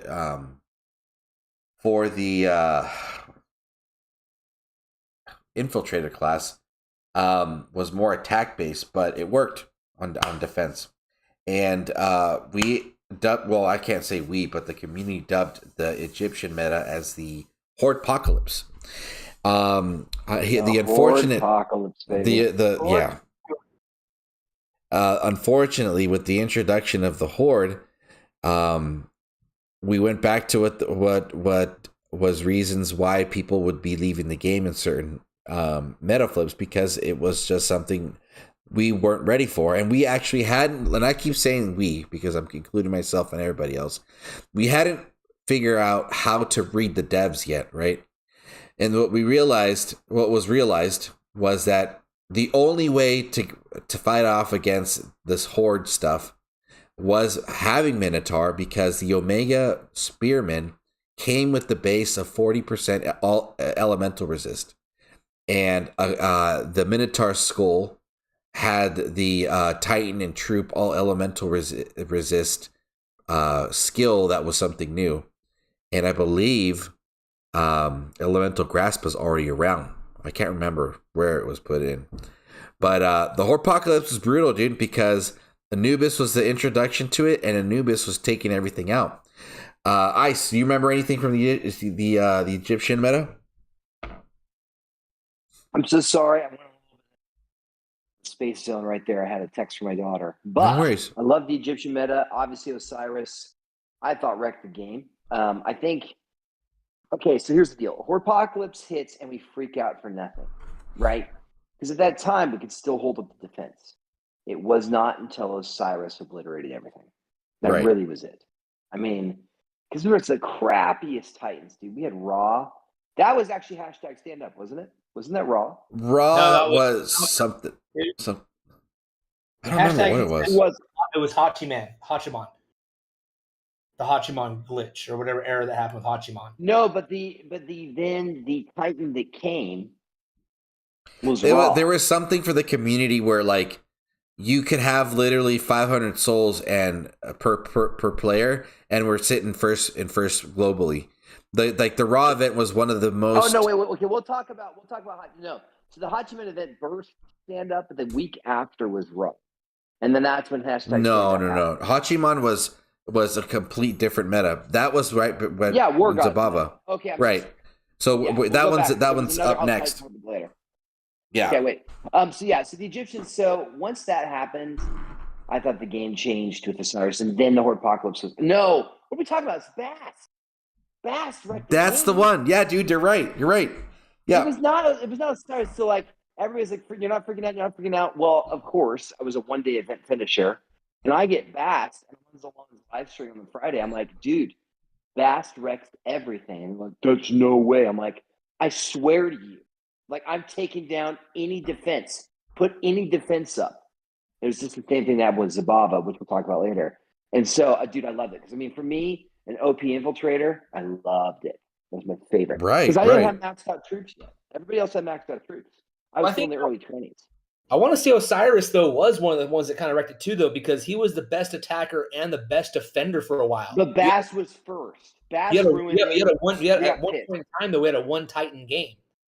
Yeah. Because Horde, like I said, the whole problem with Horde was like what happened with Lightning when Lightning was introduced to Storm Maidens, but at a much higher scale. Because with Lightning, there already were relics. You had kite shields, you had different things that had lightning resist on there. So theoretically, you could mount a defense right away against the lightning element. Where when it came to Void, there was no Void. There was no defense. There was no defense. We had nothing. We had nothing to build up to it. It wasn't like, okay, guys. What they should have done was while they were building up Void and introducing that stuff, they should have had events or something that we get in game where, hey guys, participate in this in-game event that's going to get you guys some stuff ready for the release of Void, and where they would have some Void resist gear coming out or something like that, at least for your main type events. Something like that. That would have totally blunted all of that and said, well, at least my main defender Titan can still at least guard against. My islands are weak. They're going to get decimated, but my castle at least isn't getting freaking rocked every couple seconds just because of Horde. Let's just talk about that real quick, though. I think they genuinely had no care for what the community wanted. I mean, that's our main issue. So, I mean, just the fact that you said that the way you did, Darth, it's somebody who's thinking for the best of the community. All they were thinking was, I want Joe Blow that just downloaded this game to feel like he could take on a Castle 25. Because in the actuality, that Castle 25 should, based off of metrics, have already reached the end of its, cash advantage for the company. But that's the oddity about this game. We continued even after we beat it. Yeah. That was just the thing. It was just each meta was a new wave, right? There were so many inconsistencies when it came transitioning to the next chapter of the game, and that was the biggest sucker punch that the community, the loyal community, had to endure every single time. It's like, okay, well, we're restarting all over again. However, this one was really rough because the only way to defend against Osiris or actually just against this specific element was if you did the Minotaur event. That was the only defender for a while, because even the defenders within you needed honestly the relics. Yeah, and it emphasized that as well. The relics were important because, if you didn't have the all elemental resist and you were just short of that, and but that was the Horde introduction to Horde was it got a lot of hype. People were really happy. People were also upset because the change was too drastic. But the developers did, obviously embrace the fact that there was a new chapter in the game, and inside of its own meta, even the characters, like the defenders, were garbage. Like they had Ra. Nobody liked Ra. It's like Ra is a fire. So bad. Yeah, like combination of fire and Horde, but it's like he's supposed to be a Void Titan, but he does fire. Like what the hell? And then on top of that, then you have Sobek, which is the worst paladin ever. Sobek legendarily bad. It was, and then after that, who else? Oh, then we had Wadjet. She was pretty fun to play with, but it was just a useless Titan because Lithatar. Segment was War Gods. War Gods? Yeah. And then you got Bast, was just wrecking everything. But the problem with Bast was that she always did. Well, yeah, Anubis is the first one. Bast was just always shadow boxing, is what I called it, just like the Panthers, because she would go on her like backflip laser jumping things, all Jedi mode, and just go off into the corner and wouldn't deal any damage. So like I absolutely hated Best, and then again at the end came Osiris, and the hype for that one was pretty intense. And all you needed was Osiris with Axes of War, and your garrison was pretty untouchable, and you were wrecking everything.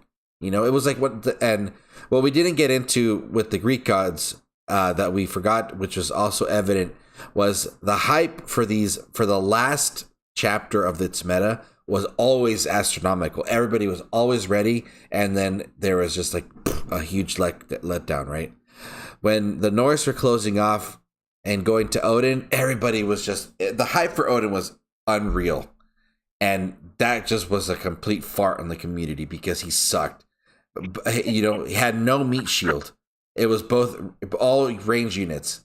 So all you had to do was walk around with a level 30, what was it, Berserker, level 1 star, and with Shadow Dancer, and you would actually beat any garrison.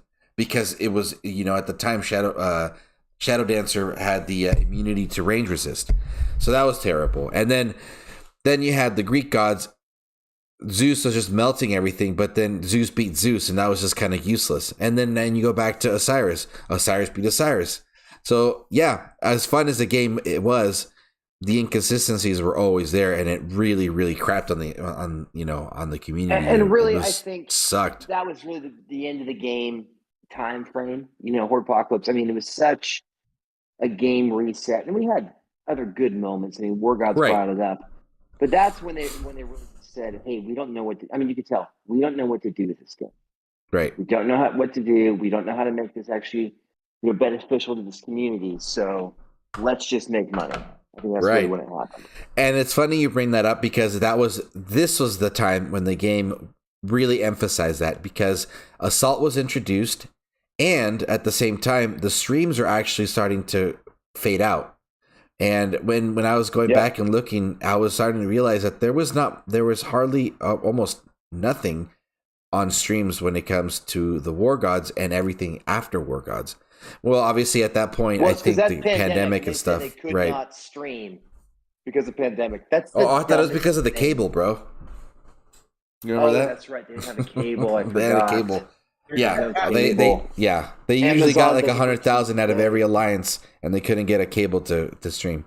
So that was a phenomenal spot, dude. Oh man, dude. But yeah, and that's so. This is kind of where the things start to turn, where the uproar of the community is very active, and we started seeing some interesting stuff. Now, there's not much more that I wanted to bring up for the Egyptians. I'm sorry? Our community was frustrated? Oh, actually, maybe that's an understatement. Yeah, it's an understatement. But now going into the next one, I don't know if you guys have anything else you guys want to bring up for the Egyptians? Void meta? Anything? Darth, you got anything? No. I got a quick rant that's future forward, but relates to Void meta. Is that stupid scarab that we got in the reskill of the Pantheon? Oh, dude, yes. God, like that was being built, like that relic was made for a reskilled Osiris that never came. Right. So frustrating, dude. I know, dude. Like, that would have been perfect. So an Osiris reskill with walking around with buffed up corrupted, with, and all you know, troop damage stuff, like would have been epic. I know, dude. I mean, I was expecting that, to be honest with you, a reskilled Osiris, but we didn't make it. Well, man. It should have been, because he's one of the most popular Titans ever. Yeah, dude. Absolutely. He was super fun to use, but the problem, here's the other thing that another issue within the game that was frustrating was the congestion of regular troops and Omega troops, where they just didn't deal damage because they were just like bumping into each other. So the only way I ever enjoyed using Osiris was going in with like either all maidens and then just using the Omegas as the damage dealers, because they were the ones that were stronger than the regular troops. You know what I mean? Totally. So right on. Now we're gonna transition into the next one, guys. The War Gods. Now the thing is, this is what I called the golden age of DOT, and the reason I dubbed it that was because I think this is after we got the first reskill of a meta defender. I think Pigsy got reintroduced that year, and he came back like full blown dude. pig. And I missed out on that one, thinking, oh, it's gonna be stupid. Well, no, Pigsy was on everybody's garrison for a hot minute, and that was the first time I considered that the developers caught on to how important defense was, because everybody went ham on that This event. is the Pigsy reskill, right? Right. You know what came out after the Pigsy reskill? Runa back from the dead. I thought that was after, like way after. Right after the Oh Pigsy no, you're reskill. right. You're right. Yeah. Because the Runa event was slept on, and that was Staff of Iron. Oh. And no one knew how to use the Staff of Iron yet. Which became one of the most necessary relics in all the game. Yeah, absolutely, for sure. Oh yeah. Yeah, dude, for sure. And then so then Pigsy was coming around, and then they introduced the War Gods. Now the War Gods, I believe, was I forget which the first one is. Oh no, I don't remember. I do remember. It was our favorite. War Gods, gotta remember who was around. Ye old Life Spark and Necrosa. Yes, and then but this is so the emphasis of this meta, guys, is that the game was balanced, right? So you had the Divine Titans just astronomically better than everything, which was, I believe, so good. The purpose, right? You spent so much saving for them that they should have been the best ones, and they were. Necrosa was crazy smart, crazy buffed, and would just chew up your time. And Life Spark was just obliterating everything. Them two going at each other wasn't always a sure win, because even though he astronomically enhanced them Panthers and Maidens in attack, they didn't have anything to hold their own. So when Necrosa would be chipping away with her Horde and Panthers, Life Spark could lose.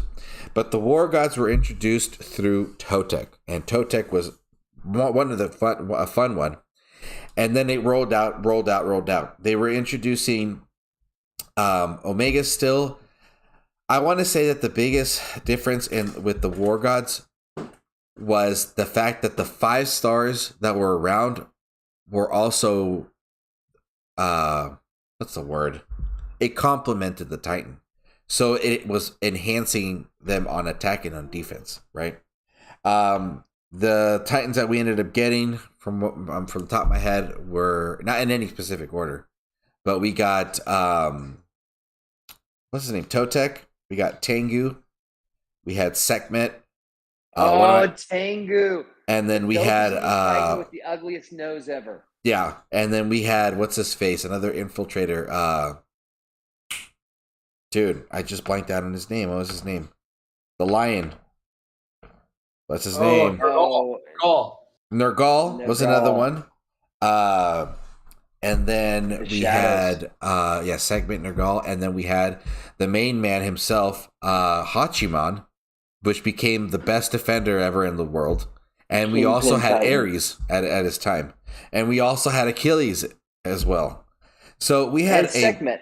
Yeah, it was. So we had the War Gods was an interesting one because it kind of dipped in to all sorts of different backgrounds, but not one Titan was better than the other one. Example, when Frigg was introduced as well, she was the first Lightning Paladin and had use on attack and on defense as well. So I think for me, the War Gods was definitely the most balanced.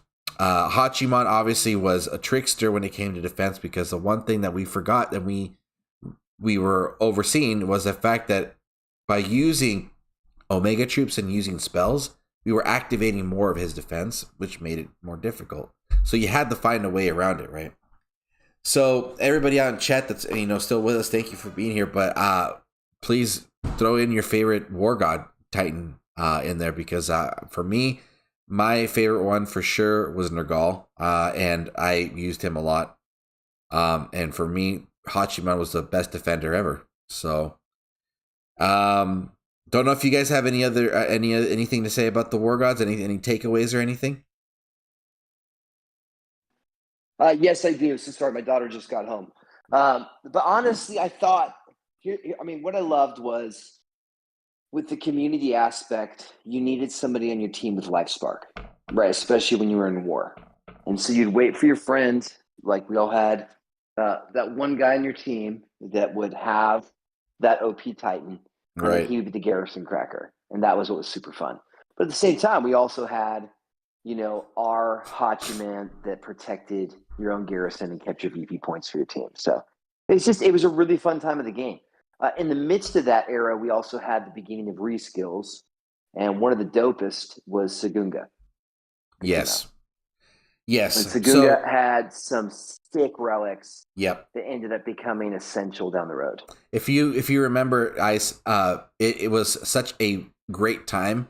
It really rebooted the game. It reboosted everybody's hope that the game was not dying because the Egyptian meta had a huge toll. A lot of people left, Yep. and all of the content creators were active. And that time when the reskills were introduced, we saw a return of players, and then a return of the Panthers being so good that Prometheo even put out a video on how great Sagunga and what's his name? Not Sardu, Solgar. No, Who was the other one? What's his name? He was a fire titan, Solzar. Solzar. No, is it Solzar? Yeah, the one that was a fire titan that had Panther. Yeah, buffs. you're right, Solzar. Yeah. So those guys were taking out. They were pretty much obliterating the void because their troops were just so strong and everything. But the reskills, everything was just kind of getting refurbished. Old favorites are coming back. And all of our streams were like clockwork, right? I mean, we had Val and Jim streaming. We had Zalon streaming regularly. You were now breaking into it, and we just had it. And then every time a new Titan would get released, we'd all wait for that Wednesday stream with Zalon. I mean, it was super fun, right? And we would get mad and we complain because the Titan had errors, but that's what made the game great. Right. Yeah, and it was a really good time.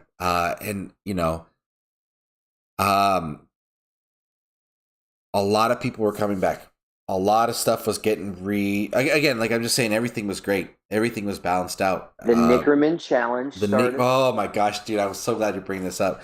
That was just super funny. Then we had your boy, dude, with the 5-star Titans. I think he's going to join us later. Yeah. We'll talk about that. Here we go. All right. But yeah, dude. So then we had Mr. LBRC 2345 and a half, whatever, coming back with some. I mean, let me tell you, the content was definitely coming back. Hello, guys. LBRC 23ZV coming at you with another video for the Dawn of Titans. It is a very good game with lots of exciting Titans and events coming soon. A 5-star Titan. Very good relic. Okay, bye-bye. There you go. Yeah, dude. That's our man right there, bro. He just stopped by to say hi to everybody. I think his content was. I don't know how many accounts that guy got suspended, dude. That was just ridiculous. Freaking legend. Probably the best streamer in the game. Yeah. I mean, by clickbait, far, right? I mean, that clickbait like no other. I mean, dude, we all watched him. Hell yeah. Hell yeah. We didn't know what data leaks he got. So that guy knew it all, bro. It was ridiculous. And Mr. Lawrence Wicks, welcome to the stream. Lawrence Wicks, remember when, were you on that stream that one night, Darth and Churro, and Zalam was joking about Brunhilde, and we all raised money for him to buy the lightning deal? You know, they always had those stupid packages. Yeah. And then, no. do you remember this one? Is that what that was on a Saturday, I believe? It was a Friday night stream, and it was one of those what are those dumb packages called? It was like they had different names. It was like Bodacious Deal. It was one of those stupid ones, right? Lightning deal. And so we raised $100 in like 5 minutes for Zalan, and we forced him to buy it. That was one of my favorites. That's the best right there, bro. That's the best right there. But that was the War Gods. Things were actually really, really good in the game, But as comfortable as we got, we definitely forgot that they, and we talked about the devs were always out for their their own thing, because then the Dragon Slayers came around. And I remember this was a Tuesday morning, and again, all the content creators are out and about. We had Chef Base God, who had just gotten back into streaming, and he would go over, which was one of the funnest things that I loved looking forward to, which was the blog post updates, right? Oh shit, those were so fun, dude. They were so fun because then Chef. See, the thing was that we had it all set up, and it was something that was beautiful because the content creators had it got refreshed. You know, JJ moved on, Vintage was still around, Salon was still doing his thing. I got Vintage at that time was starting his premieres, which made it super rad. Yeah, and we had Ron Gamer. Everybody would blow up the community, blow up his chat. Ron Gamer, it was great. Yeah, and a bunch of other breakdowns. Yeah, Prometheus and stuff. Would come.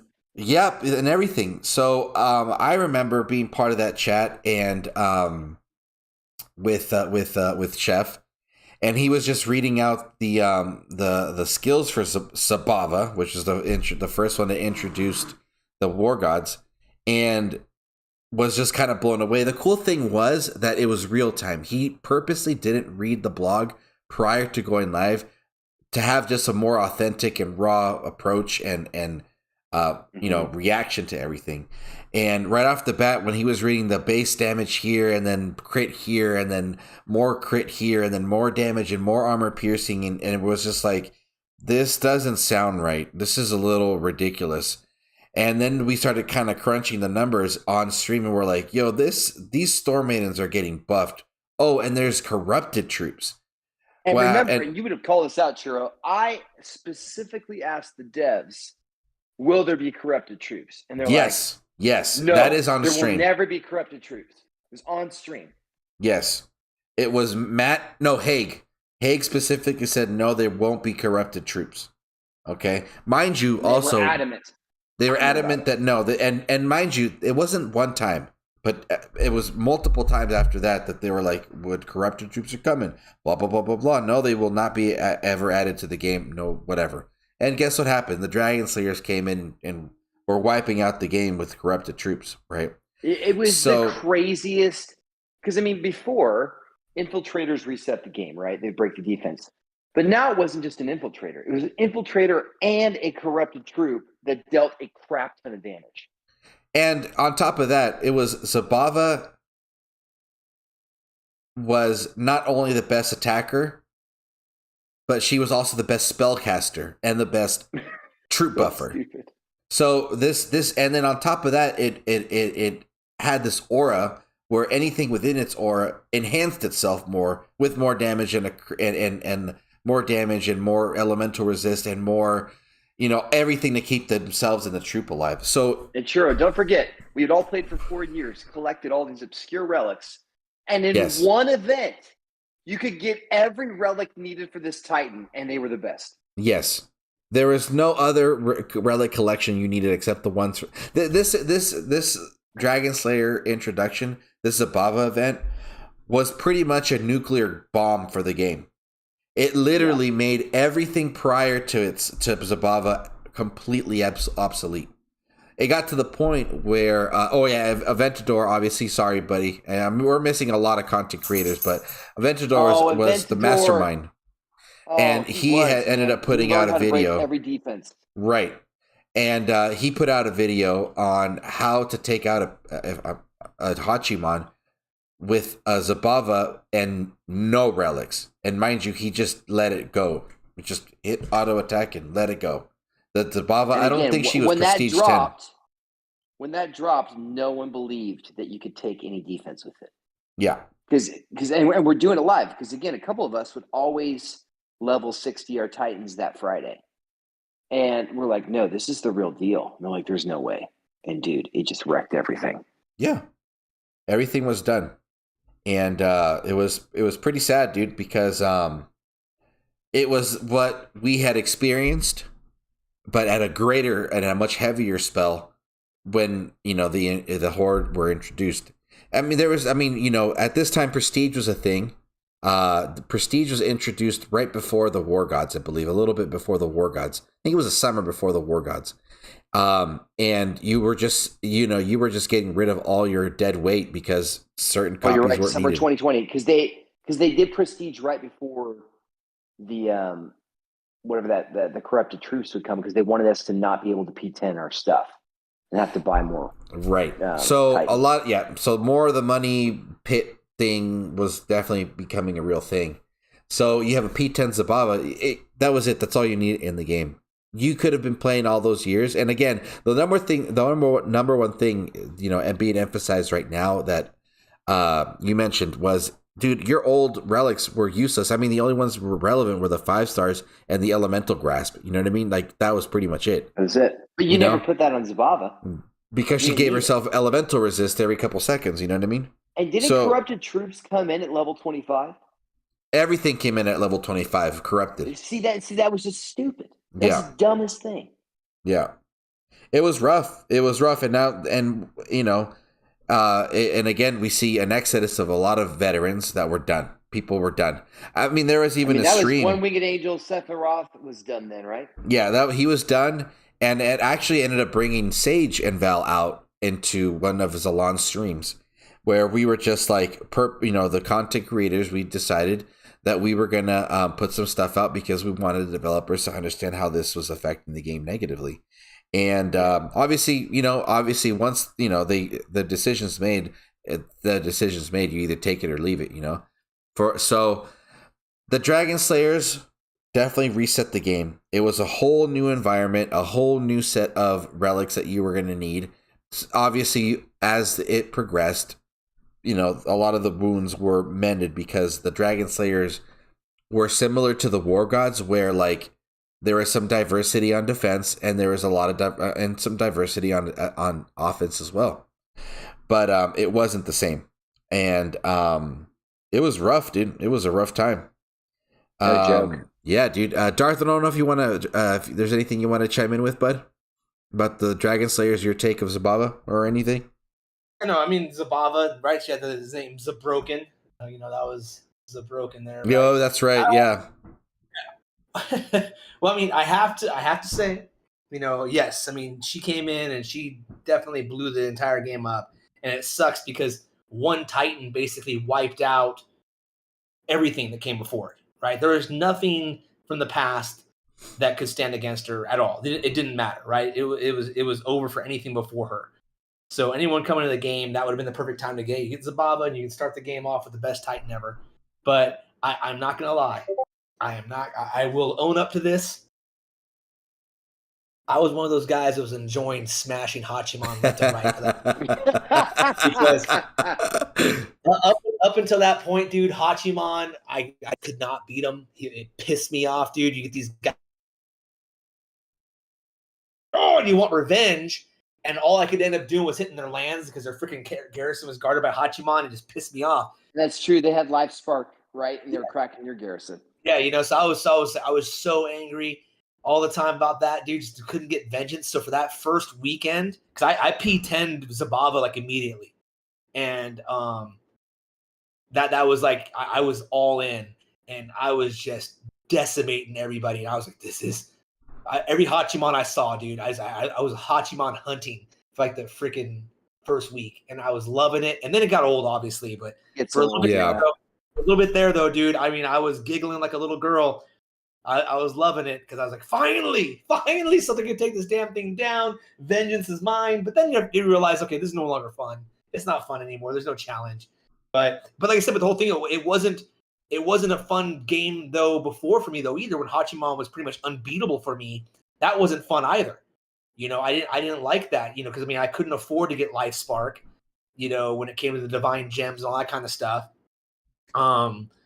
So I wasn't having the most amount of fun either. So I needed something that could, at least help me compete against Hachiman, but I didn't need something that would make it to where I could literally like be asleep and beat Hachiman. They went too far. The pendulum swung. Well, I mean, you literally didn't need to do anything. It was the ultimate auto raid because those corrupt tomatoes would drop and it was over. Yeah, so it was like Yeah. It was rough, dude. That one, I almost thought I was gonna quit because, um, dude, it was just too much. Um, but you know, whatever. I mean, I stuck around, and then I realized that I was like, okay, well, I'm not gonna be part of the war teams. And for those who don't know, there was a difference between event playing, casual play, and then the war teams, and the war teams were pretty intense. So, I was just like, I'm not gonna bother being in a war team. Like this is nuts. I'm gonna just wait it out and see where we go.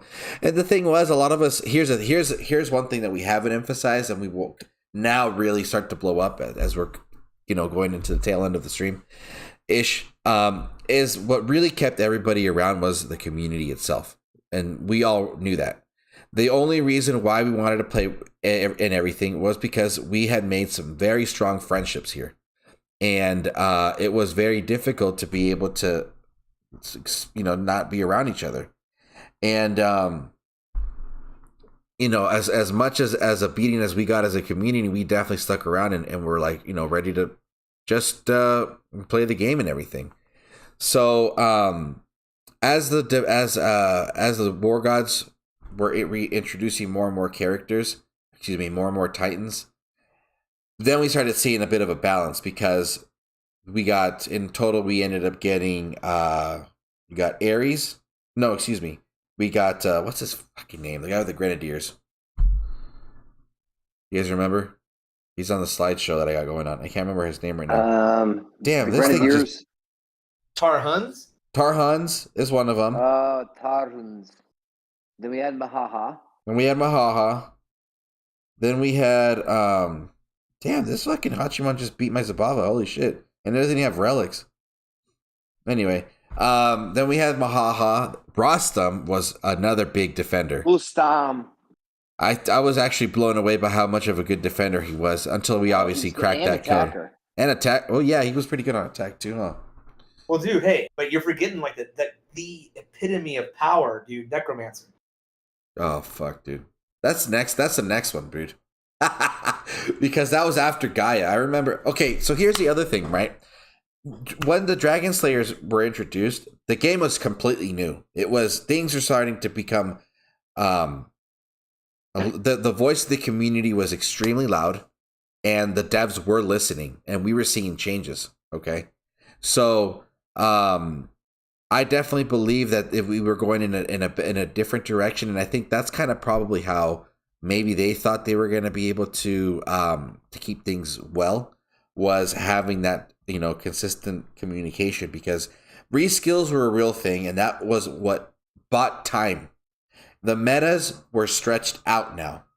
Things weren't getting pumped out so quickly, right? So we would have a Titan, 3 weeks of a break, new Titan, 3 weeks of a break, new Titan, and that was new, right?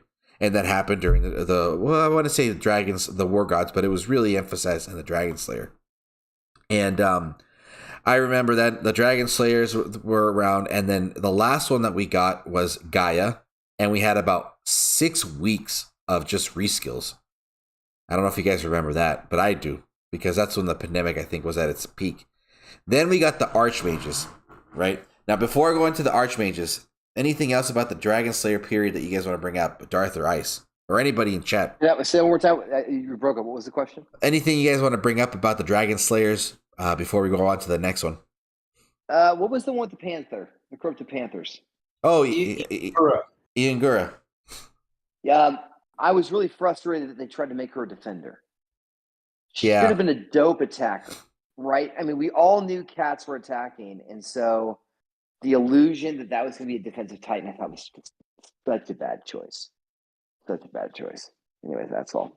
Yeah, I agree with that. Darth, anything?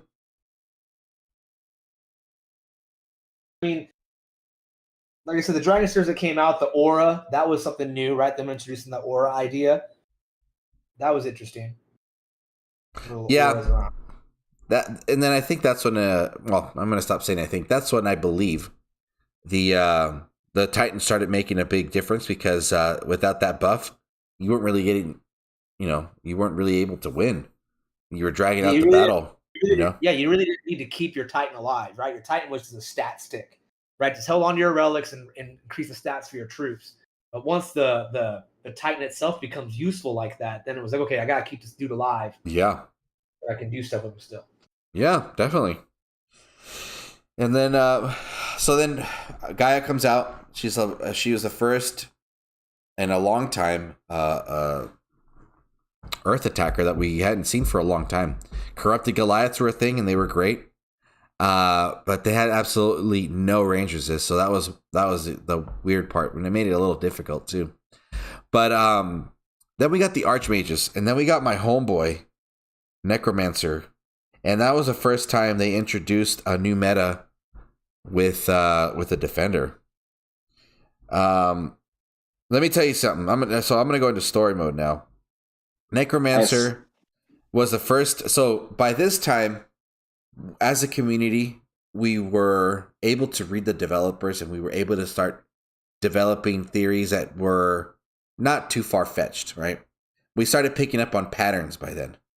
And the one thing that we realized that prestige was the only thing that mattered when it came to the Titans. You could have the best relics, the best troops, everything maxed out. If you weren't at peak 10, you weren't the best. And at the same time, you weren't actually getting the most of your Titan, because the Prestige 10 was the peak of the Titan, right?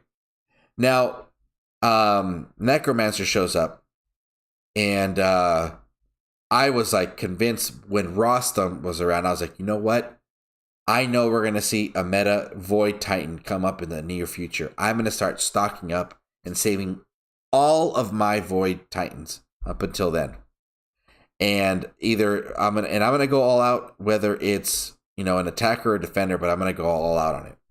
So I prioritized going to every single event, whether it was a repeat or not. Void was a priority, and that worked.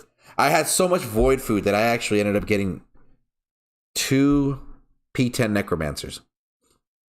But it was fucking useless. That shit only lasted for 2 weeks. Because then what happened was, what's that? What was the ice one? What was her name? Chrysalis? We all call it. Yes. Yeah. Chrysalis came out, obliterated Necromancer. But then Churro got lucky one Saturday and pulled the Yuchi's Yumiya, right? And added 2 more weeks of worth to Necromancer until Everdure came out. So the one thing that the purpose of that story, and I think we can all relate, was that the turnaround for defending metas, or the turnaround for any Titan, was always too fast. And it hurt a lot too, dude. Because I mean, it's what, 18 Titans that you need to max prestige. So that was a lot of Void Titans that I was able to save and earn. But for a month of worth, and then after that it's obliterated, you know? So yeah, they didn't introduce at all. No, I mean, not once. I mean, the game obviously is ending here in a couple of days. They never introduced a mechanic to recoup some of that prestige, you know, Right. to something else. I want to transfer Right. the prestige to a different Titan or something. There was no mechanic for that.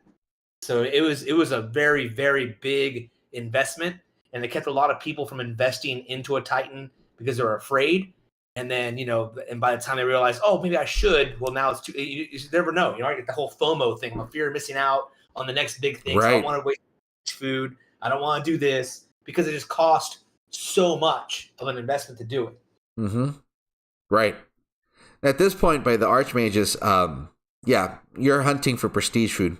The war teams are at their most active, because in order to get first place in any of the servers for Masters and Legends is an astronomical amount of VP minimums. And I mean, I was part of that for about the last year of this game, and it was rough. It was not easy, but it was fun. Oh. We made it fun, but it was real. If you wanted to get the prestige food, prestige completely took over at this point. You know, it's either P10 or bust. And then it was either ruined the P4, game, P7, or P10, but ultimately it was P10 or bust, you know? And then they started introducing those altars of plenty and all this kind of stuff, where you get a bunch of different classes and up the amount of prestige food. But unfortunately, it was never elemental based, and that would have been great. there's not much I want to add to the Archmages. I mean, the Titans themselves, in my opinion, were starting to become a much bigger part of the equation. It wasn't so much based on troops anymore. It was important to have, obviously, the right relic build, but the Titan themselves were a very essential part of the battle. I want to go back to a major shift in the game, though. Yep. So really what changed around this time was when they got rid of 4K gems. Oh, Yeah. That really, I thought, pivoted the game. Because at that point, I'd been frustrated and gone into maintenance mode. And I was able to finish an event a month because of my team. And we were able to always get 4K. And so when that shifted, it forced guys like me to begin to spend again because I had the illusion that the game would continue. And so we lost a ton of players when that happened. yeah. Yeah, it's true. That was rough. That was a huge, and I mean, I think what they, obviously, Darth broke it down on that one video, but it seemed that they were still trying to keep the activity going by, putting in more rewards for their events, and saying that, it's still there, but you got to put in the time. And the thing was that people didn't have the time anymore like before. We were trying to get back into our normal lives after the first shutdown. So I think that that's where they ended up definitely screwing up, was put the time in. You guys will get the rewards. It's like, not everybody has the time, dude. We're trying to get back to normal here. And missing out on the 4K gems, I think, or taking that out really at the end, I think absolutely was a big hit. And the event itself and completing it was, very rewarding. You definitely got a lot, but if you didn't have the time, you didn't get it. So, yeah, dude, that was rough. That was rough. So then we had the Archmages. We got more Titans, more skills. Archmages definitely introduced the importance of spells. Troops, I don't remember them introducing anything new except the Bakrugs. And then we had the Apex Panthers. And then we had the Twilight Panthers and stuff like that. But then we were starting to get into more like special troops. You know what I mean? So that's that. Then we got into... Hold on, guys.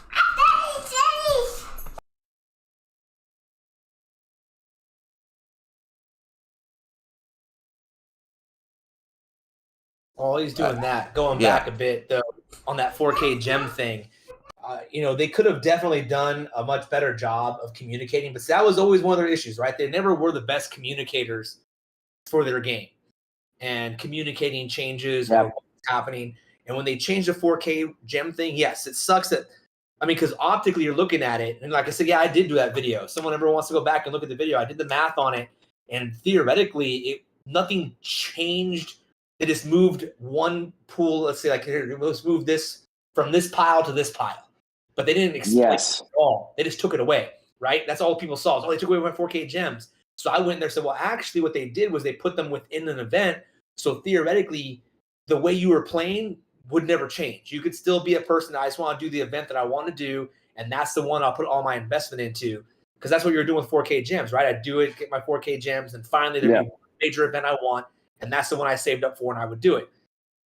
But they didn't explain that. They didn't touch it at all. People were sitting there yelling and complaining and screaming about it, and they still didn't explain themselves ever, right? That's so sad. After they did their last live stream, they shut down because of COVID. They never came back for live stream, and then they were doing like their little blog post, but that started slowing down more and more. It just, like I said, their communication was just poor, always poor, and everyone was very good. And I don't know, man. It just that sucked. definitely sucked. I think that by this time, now that we're definitely winding down, the content and was pretty repeated. We didn't hear much from them. We didn't know what was going on, what was the future, but we were still getting new stuff every so often, right? And if it wasn't, it was kind of more of a guessing game at this point, because if the blog wasn't up, then we were just like assuming, and that was it, So I definitely think that the winding down and the miscommunication and the ghosting was just another big hit, and that's when I started seeing. Well, and I believe yeah, more of everything us started started to taking. change. Yeah, for sure, But absolutely. honestly, I mean, the main thing that I thought was super helpful was on the One Chance Life thing when developer Matt joined and actually gave us a heads up. When he warned us about the future. Oh, that was very kind. I mean, the fact that he came in. So I actually, I went on Twitter and tracked him down, sent him a message that we were going to be doing a live stream, and he wrote me a message Okay. that he released me to read for you all now. Should we do it now or should we do it later? I think we should do it now. It's hot out the oven. Darth, are you here? I'm here. I'm listening, man. I'm looking forward to hearing this, dude, because I'm wanting to hear from developer Matt. Yeah, developer Matt. Fellow Titans, these last 6 years have been truly amazing. Dawn of Titans was the first mobile game I was able to be a gaming engineer on. Ever since I was a small lad, I dreamt of the day I can make my imagination come to life, and I was able to see my dream actualized in Dawn of Titans. Throughout every season, it brought me such joy to watch you battle and fight for the number one position in our events. You were all so kind to our team and on our streams. I knew you all were craving a new game mode. Soon after, I worked day and night to develop what would eventually come to be known as Conquest. Shortly afterwards, my fiance passed away of a rare pancreas disease.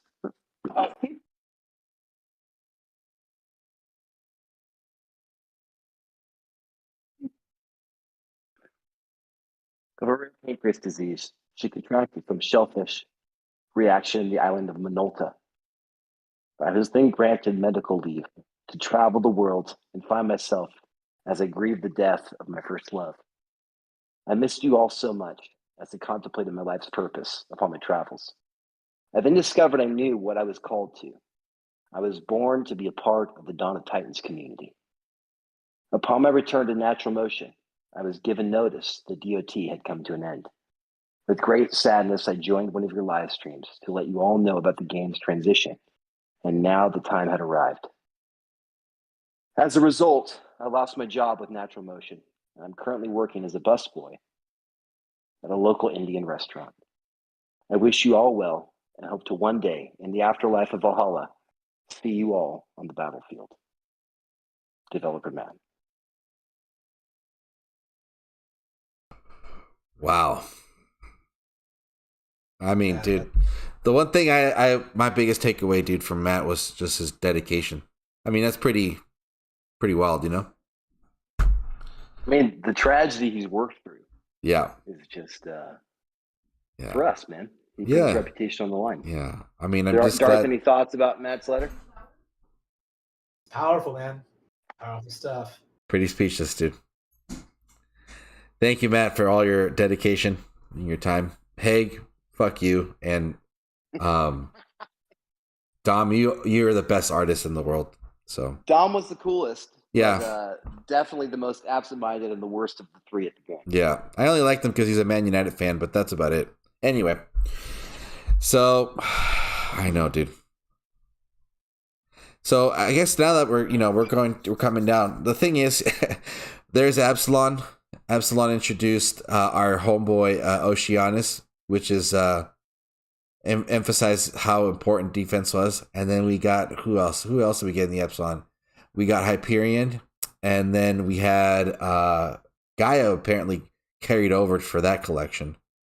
That's right. Do you want to quickly read chat, or you want to wait? Chat. Let's see. Actually, you know what? We got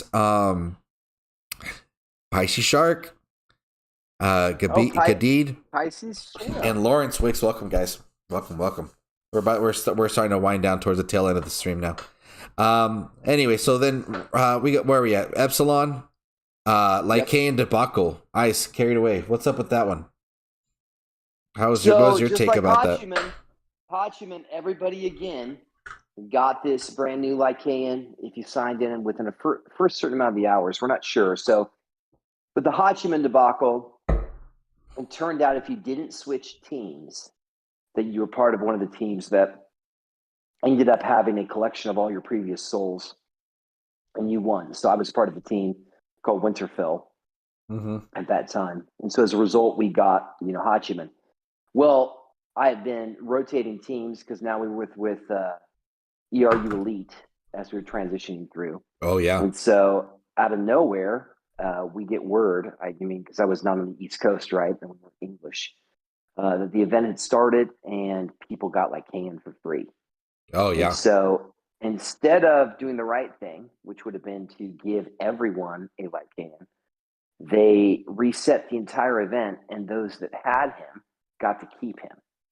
And now we had people on other event teams that would finish in the top, and they got 3 of him. And so they instantly were able to prestige him to a significant degree and just pretty much destroy any defense. Mm-hmm. Unfortunately, yeah. Hence the Lycan debacle. Yeah. It was rough. It was starting to get rough at this point, and now we're starting to see that there is the surplus of content creators was dwindling down. People were leaving the game. We were just kind of figuring out, hey, we probably won't see the devs anytime soon. We didn't hear from them. The blog was still getting updated regularly, so that was a light of hope. But the hiccups are still there, and it carried on. And then things started getting crazy because then Nexus came around, right? We had Nexus. And we had that leak by Entheogen. Right? Entheogen. Oh, Entheogen was probably Entheogen. I mean, Aventador is still doing his thing. Entheogen was around and was pretty much the leak king. You know what I mean? Like, was just giving us all the data mining stuff that he was able to find, all this kind of stuff, and it was super fun. And that's what kept things a little fresh. So we found out Nexus is a real thing. The story was getting developed, and the reskills were just out every weekend, pretty much. Then we started seeing bigger events, and then Nexus was the one and only attacker. And then from there, we started getting the 40K events where you get 2 new Titans, example Calvrex and Reaver, and you would get a 5-star in that event. And the events are just starting to get way too astronomically expensive and time consuming. So expensive. Too much. Till the biggest event, the last one was the Christmas one with Chernobog. Let's go back real quick. It was the most pivotal event was the Reaver Halloween event with Calvrex. I mean, and so I slept on it because I just spent a crap ton of money on the previous Titan. And as a result, I mean, it turned out those were the 2 most significant reskills we've ever had in the game. Yeah. They were the last reskills. But honestly, I mean, they actually Chernobog? did it right, though. No, wasn't Zeus the last reskill? Zeus was another one.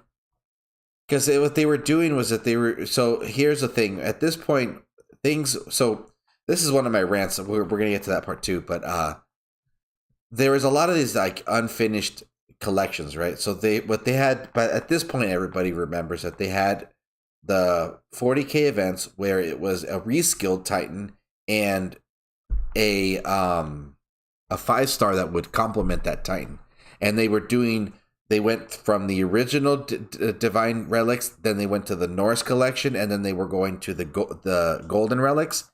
And that's kind of where it died out because we never got we got the Ambers, right? Yeah, we got the Ambers, and then we were they were just offering the 5-stars now in events, and so things were getting reskilled, and 5-star relics were getting offered at events, and that's when Runa got her reskill, and she was part of a 5-star collection thing with the whatever Norse 5-star Paladin relic that was. So things are kind of all over the place, dude. It was just a lot of inconsistencies, but again, the events are getting bigger, costing more time was required, and prestige had completely dominated the game. So it was often it was more often, that people were skipping events, but prioritizing going all out on a specific Titan more often now than before. You know what I mean? There was all these relic collections that you needed to complete. And there's just a lot, dude. It was just all over the place, really. So, but that's kind of where the game was at. And then after that, then we get the notification that the game's shutting down, and now we're only a few days away. So Honestly, that day when it happened, because I mean, remember, January comes, no event. Another week comes, no event. Everybody's freaking out. I mean, honestly, some of us are arguing and fighting offline. We will not say names. Yeah. In full denial of the game closure. And then I remember I got a text from Darth saying, "Bro, it's real. It's happening." Yeah. And I couldn't believe it. I mean, that was the weirdest feeling, dude. It was like finding out somebody died. Yeah. Yeah, man. Darth, your take about that of everything right now? No, man. Like I said, I mean, it was definitely it was an adventure, right? I mean, overall, the whole thing, and just give that. And personally, I felt the ending was a very anticlimactic when it came to the whole story, how Nexus came in, and there was never, I mean, obviously Nexus was the big bad in that sense, but there was no big good, right? I mean, they never really brought back, in a way. I mean, obviously they did. They added I think it was the synergy relics for Almirand and Corthan in a sense, but those two were the ones that had the whole cataclysm thing start. I mean, they're in the freaking video, you see all that kind of stuff, it's all there. It just seemed like it didn't finish. Right? The story never ended. And that kind of bugs me. Like, this never finished the story. Yeah. And when it really wouldn't have taken much, right, Darth? It wouldn't have taken too much, I guess. No. And it would have been nice, I guess, even if they were just now. Hey guys, maybe they didn't finish it in the game, but just in story mode, whatever. Here's the ending to the story. They just leave it to us. It's gonna be fan fiction, to end it basically. Yeah. But yeah, that, and then just, I mean, I was disappointed when it went into maintenance mode because there were certain relics and other things that you can't get. They're not part of the roles that you can get from the stuff in the, when you spend gems or whatever to get relics. There's certain things you only could have gotten in an event. So no matter what, I mean, granted, a lot of these people can now get Reaver, they can get Calvarax. I mean, because the freaking Titans are like 10 gems each, basically, to sit there and roll for them, and you can probably get one pretty easy. But the associated relics that you would need for them, you can't really get, per se. Yeah. And, I mean, you get a 5-star, great, but what about all the other small stuff? So, I don't know. That sucks in those respects, and it pretty much became, I knew maintenance mode became what I thought it was going to be. Nothing but a bunch of freaking, Reavers on castles and lands. I mean, right now, even in the Silver League, I ran into this one dude. He's got a Reaver fully maxed out, all the freaking best gear on him for his garrison, and 3 of his VP lands have P10 Reavers with all this stuff on them. I'm like, look at that, dude. I don't want to fight the same fight over and over again and it's all this other stuff. Or I hate fighting Oceanus. I don't want to sit there and fight for 5 minutes just to wait them out. You know what I'm saying? It's like, I don't like that. I want games that require more skill, not me just. It's not skill for me to wait you out. Well, I should say, I'll take that back. It is skillful to wait things out, to be patient, but at the same time, I just don't have time for it, man. But let me speak back on that, Darth. It would be fun to wait things out if it required skill. It didn't. It required screen tapping. There's no strategy to it. It literally was just a time battle. That's not a game, That was really annoying, I thought, towards the end. Yeah. It was, I mean, and I think for me, my what's the word? Where I got annoyed was that inconsistency across all that stuff. There, like, the tactics and stuff, seemed to have been there, but then they were getting misused, or it was just, there was no purpose because all you had to do was hit auto attack and go because it was all unbalanced, And that always led to me believing that this game, towards the last maybe 2 years, became more and more of a project-based game for the developers, because the lore felt inconsistent. The way things were introduced just didn't match with the other, with the previous meta. Like, I felt like every meta was a new team, and they figured it out, And then it just was like, okay, this last team might just have been the last one from the Epsilon meta, but now they're just trying to, maybe they are listening to us and they're just adding all this stuff just so that we could at least have something to play with, because again, everything was just super inconsistent. You know, the events just started making less and less sense, because you were literally only able to, the event only made sense for like the last 10-15,000 souls. The first 2/3 of it, irrelevant. It was all garbage. It was either a couple tokens to get you farther and more gems to get you grinding, but everything was just fodder. And that wasn't what the events were about. The events were always, everything from the beginning to end was something new or something useful. And that became irrelevant over time, especially in Conquest, you know? You only did Conquest and Assault because you wanted the prestige food. You only did events because you wanted the prestige food and the new 5-star, because you wanted to collect it, because this is also a collector's game, you know? So but I think the thing too, I mean, it was so expensive at the end. When those double events came, dude, I mean, holy cow. Yeah. I mean, there are those that could grind, but a lot of us couldn't grind the whole weekend, dude. I got young kids. I got a job. Yeah. I almost lost my marriage from the grinding, dude. No joke, man. Yeah. My wife has PTSD from this game. You know, because I mean, she was a freaking a DOT widow. Because I mean, no matter what time of day it was, no matter what was happening, all you can hear is me tapping my screen. My screen. I'm sitting there talking to my kid. It didn't matter, man. Because I mean, because I refused to spend grips of money. I mean, I bought like, you know, like the $99 pack every now and then to get some gems. You know what I'm saying? So I was able to grind for a longer period of time. But most of the time, dude, I was just grinding, trying to get this stuff done. Yeah, so I was putting in what an event would take 15, 16 hours of just tapping my freaking screen. Yeah. You're just doing it.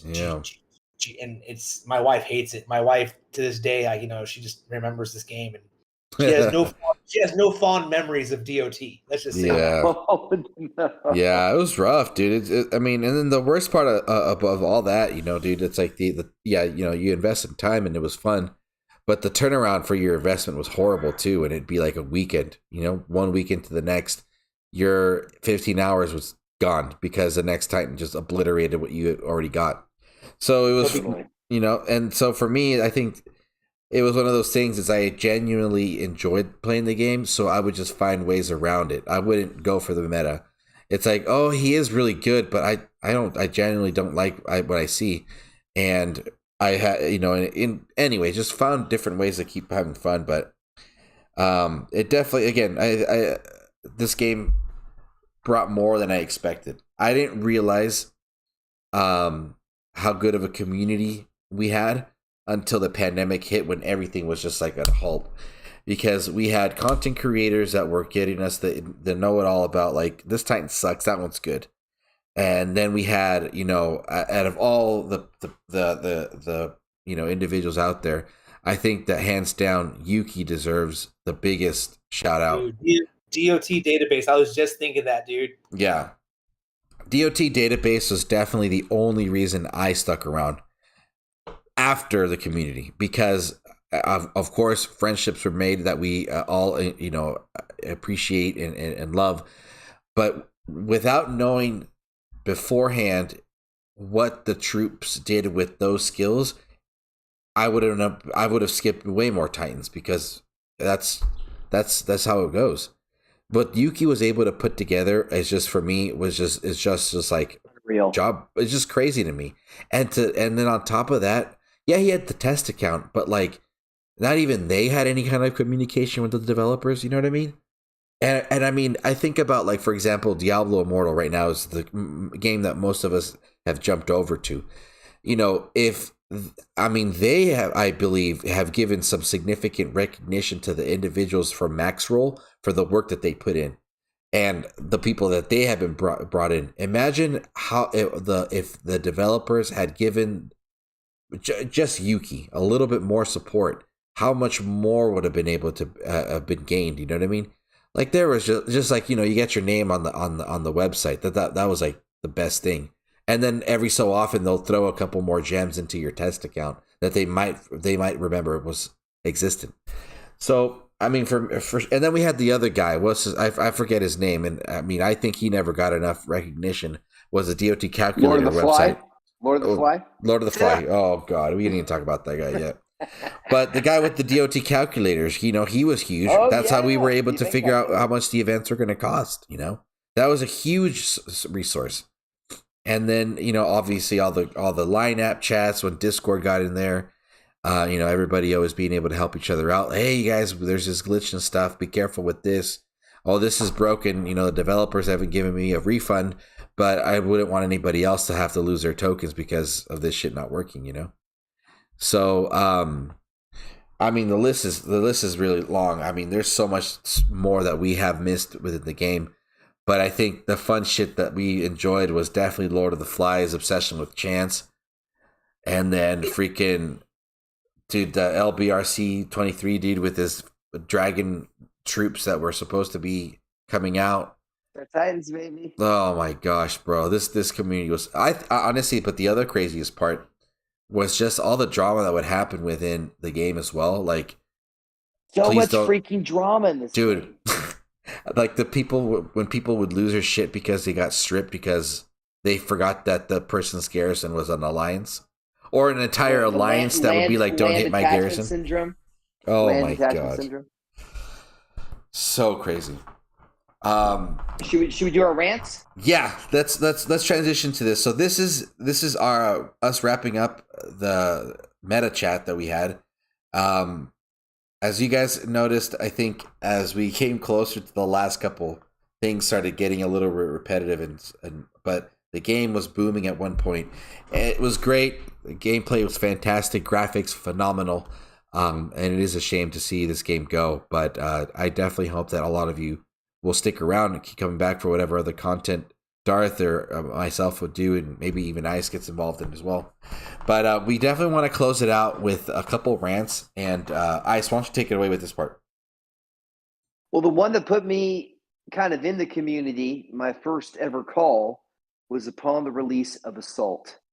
And Zalan had opened up his Discord for people to chime in because the developers were going to listen.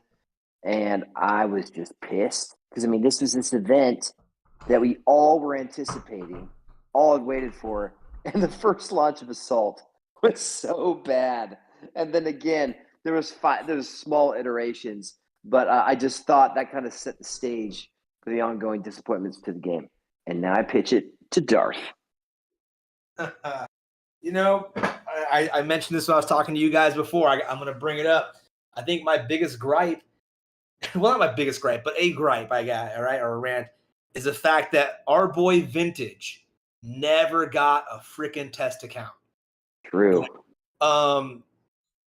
Granted, like I said, whether you liked Vintage or not, some people he might not have been their cup of tea. I liked Vintage because he kept it, real. I liked his analysis of stuff. And I mean, he would break things down, when stuff came out as quickly as he could, right? And I really enjoyed listening to his breakdown, really tactical, talking about the things and all that stuff. But the fact that he didn't get a test account, I know they had some in the beginning. I heard stories about how some of them got out there and all that. But the fact that he didn't get one, and he was so prolific, and I mean, he really was the person that brought me into the game. If it wasn't for him inviting, he didn't invite me personally, right? He invited people who were watching his channel, hey, come join. And then he was so personable when I reached out to him and said, hey, man, I saw your video. I would love to join your alliance. And he was just like, yeah, come on in, dude. And once I got in there, then I met Godan. And then through that, I started meeting all you guys. It was crazy. I remember, this isn't a rant now, I'm just talking, I guess. But No, keep going. I remember the first live stream I ever joined, because I remember I was starting to finally make videos, right? I started making videos. So I asked Godan and Vintage, actually said, hey, I see you guys make videos. I really want to make a video. And I sent them both like a short version of what I was making for my first video. And they wrote back and they gave me some feedback and said, this looks pretty good, man. Go ahead and post it. And I was like, all right. So I did it. And that was when I started making videos, right? And I remember I got an invite from some dude named Charo. Oh God. Chichio or something like that, dude. But anyways, Terriccio. yeah, Chichio. something like that. You come join my stream sometime, dude. And I remember he was the first stream. I remember I joined up into his I remember logging into Discord. Was it Discord? Yeah, it had to be Discord. Yeah. and I was in the waiting room or something like that, and I hear him I'm listening to him on the stream on YouTube. Go, oh no way, dude, no way, it's this guy. I gotta get him in, guys. I gotta get him in. You're all super excited. I was like, oh crap, the pressure's on now to be okay on this live stream. I've never done it before. Never spoken live on this. I thought I was gonna mess up so badly, but then I realized that just talk, dude, just have fun. Yeah. But like I said, dude, this community, all that stuff, it is giving me, like I said, some good friendships. I consider you guys friends. I consider many people I've played with friends. Even though I've never met you guys, I met you two. But you know what I'm saying? I mean, I met Vintage in real life. That was cool. Dude's huge. Yeah, dude, I hear he's a freaking beast, bro. He is, man, and all that. But but still, though, I don't know. That pandemic really messed up a lot of stuff. So, this game came at a time when the world was really scary for a lot of people, I think. And we were able to maintain some sense of normalcy with some people and just being able to talk.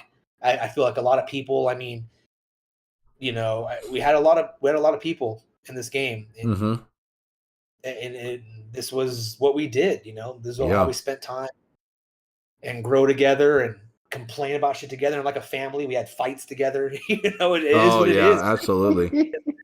so many almost so broken many relationships. Yeah. Funny. It was just too much. But I will be forever thankful that I found this game, that I found this community, that I found you guys.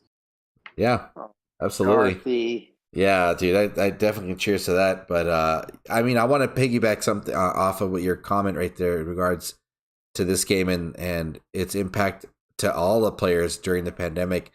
I think I was most surprised on how this helped us decompress, because the reality of what was going on was a little unrealistic and just eye-opening, where there is something really wrong going on, and the only way to be able to be safe is to be at home and away from people. So it's like, how am I going to have any kind of social interaction? Well, you physically can't. And that's where the live streams became more important. I remember the first 2-3 hours of a stream would be us kind of venting, but it was so relatable that the streams were just so much more impactful. And yeah, dude, I was definitely blown away, and I think I enjoyed the game way more during that time, and appreciated the community even more so, and realized what a community was, because again, when I first got this game, I had no intentions to join an alliance, but that was the only way to play it. And then now, years later, I make friends with you guys, got to put faces to the voices, which is something kind of weird, but it's so weird. Yeah, but yeah, dude, that definitely was a big takeaway. But okay, next rant. For me, my rant was in general and in its history was just unfinished collections. I wish that the collections aspect of this game would have been much more real and much more addressed. Like, for example, we never got the Void Pig. That bugs me to this day. We never got the fear the fear spell staff. That still bugs me. Oh, that would have been so dope. See what I mean? So things like that, like collections that were just left not completed. There's so many more, dude. So I just because I just like the collecting aspect of it. That was so fun, dude. So and I never got to finish the fucking Pantheon, dude. The one Titan I really needed, I just never got to do that. So I think that was there's so much other shit, dude. But that's one of mine. Just unfinished collections. I think another one for me was never being able to do the freaking Frigg or Anubis glitch. I could never figure it out. Oh yeah, that Anubis glitch was pretty wild, bro. But the Frigg one was pretty astronomical. Yeah. Right.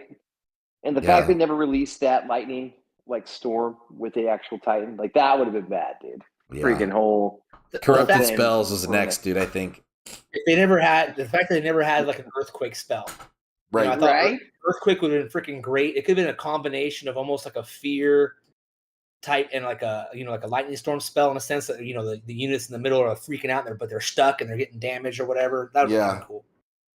Yeah, absolutely. I think for when it comes to spells too, the one that I never really accepted was the meteor spell, because I'm thinking like, how does it sucks how so bad. how to like the idea of you getting hit by a meteor does only a little bit of damage. Like, you're getting hit by meteors, this shit should be doing a lot of damage, dude. You know what I mean? Totally. It's like, it's a meteor spell, dude. And I remember, I remember, dude, when that spell got introduced, I was always afraid of it, bro, because I was like, my entire army, and what's his name? Drive By Reviews was clowning on it when it was like first introduced, and he had his entire, battalion of archers just walk right through. And he's all, dude, they don't even get hit. They're like, this spell sucks, and nothing ever got done with that spell. So here's one thing. I wished that you could have had a press and hold feature to that, where you press and hold and the radius grew as the longer you held it. Oh, that would have been sick. I think that would have been pretty cool.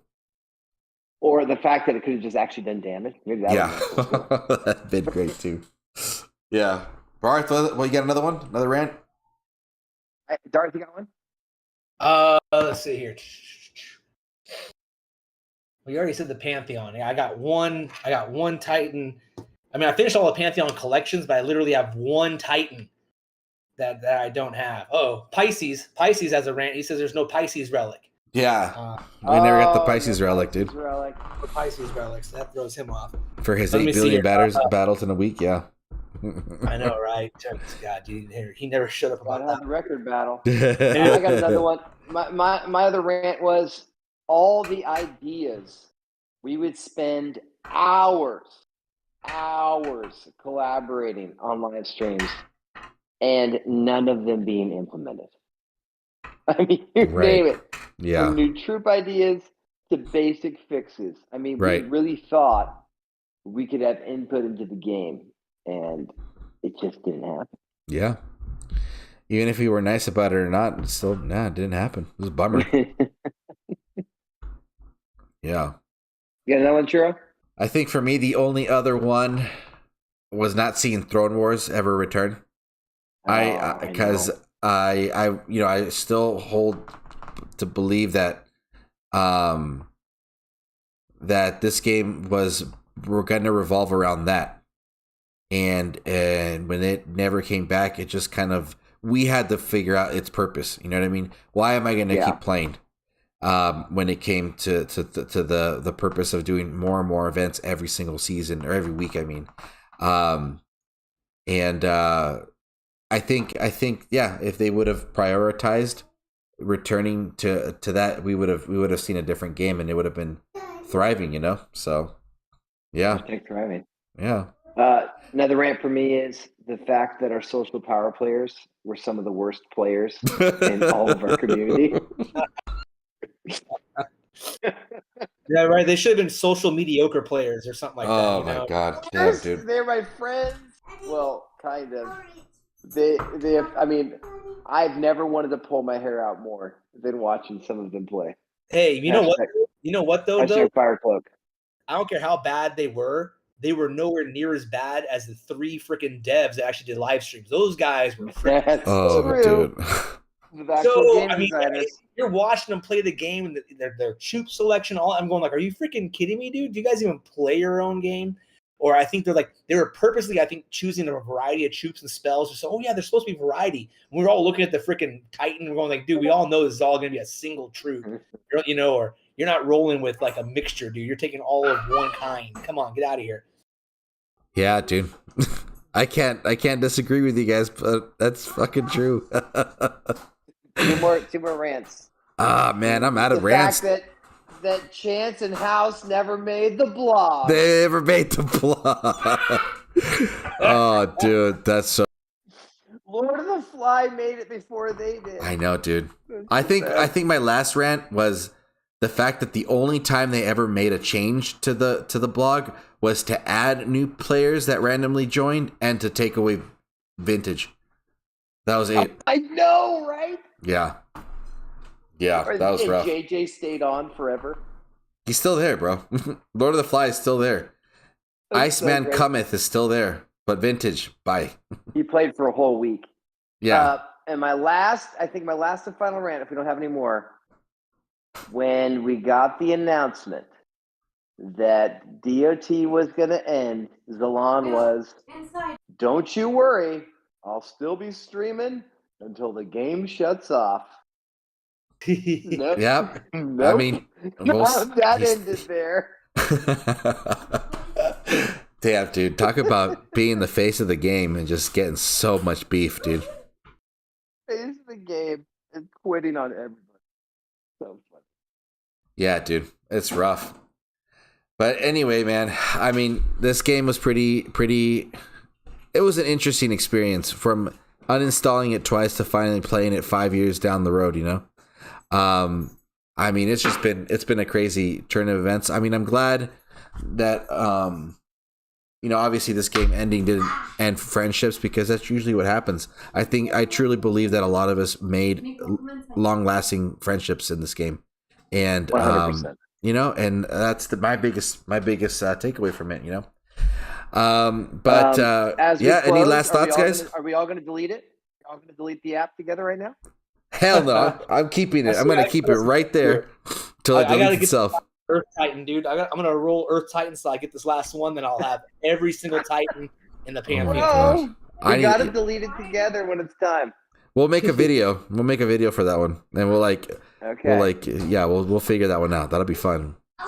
But any other thoughts you guys want to? Any brief thoughts before we wrap? Churro, thanks for making the streaming space a little bit more free, not as calculated, and you've done a great job opening up the community's conversation, and honestly, burst a lot of other streamers. Great job, buddy. Thank you, guys. Well, it was great to have you guys here as well. I mean, it was a good idea that you brought up, and I think that you know, being able to give I genuinely hope that some developer out there that's new and that acquired this company or whatever gets this in their hands, because it would be, you know, good for them to understand that they have a community out there that's looking for a home, and if they ever decide to put out something similar to DOT, that'd be pretty sick. You know what I mean? Not the same thing. I want to do one more shout out to my man Darth Qigong. Bro, you took up the baton of the event breakdowns that really helped us understand what events were worth it and what our key breakpoints were. Well done, buddy. Well, thank you. Yeah, no, it was fun. It was definitely fun, man. It was always fun. Right on. Well, I think that's it. Churro, take it away. All right, guys. Well, guys and gals and players of all ages, this is going to be my last content for the game. Thank you all for your support in the years and everything. I'm going to be saying goodbye and good night, and then we got to say it. We got to say that. We got to say the phrase. Churro. What's the phrase? Oh yeah, we'll see you. What is it? Ready? We'll see you on the battlefield. Oh my god. That was sad, dude. That was that. Okay. Three or something like that. 3, 2, 1. We'll see you on the battlefield.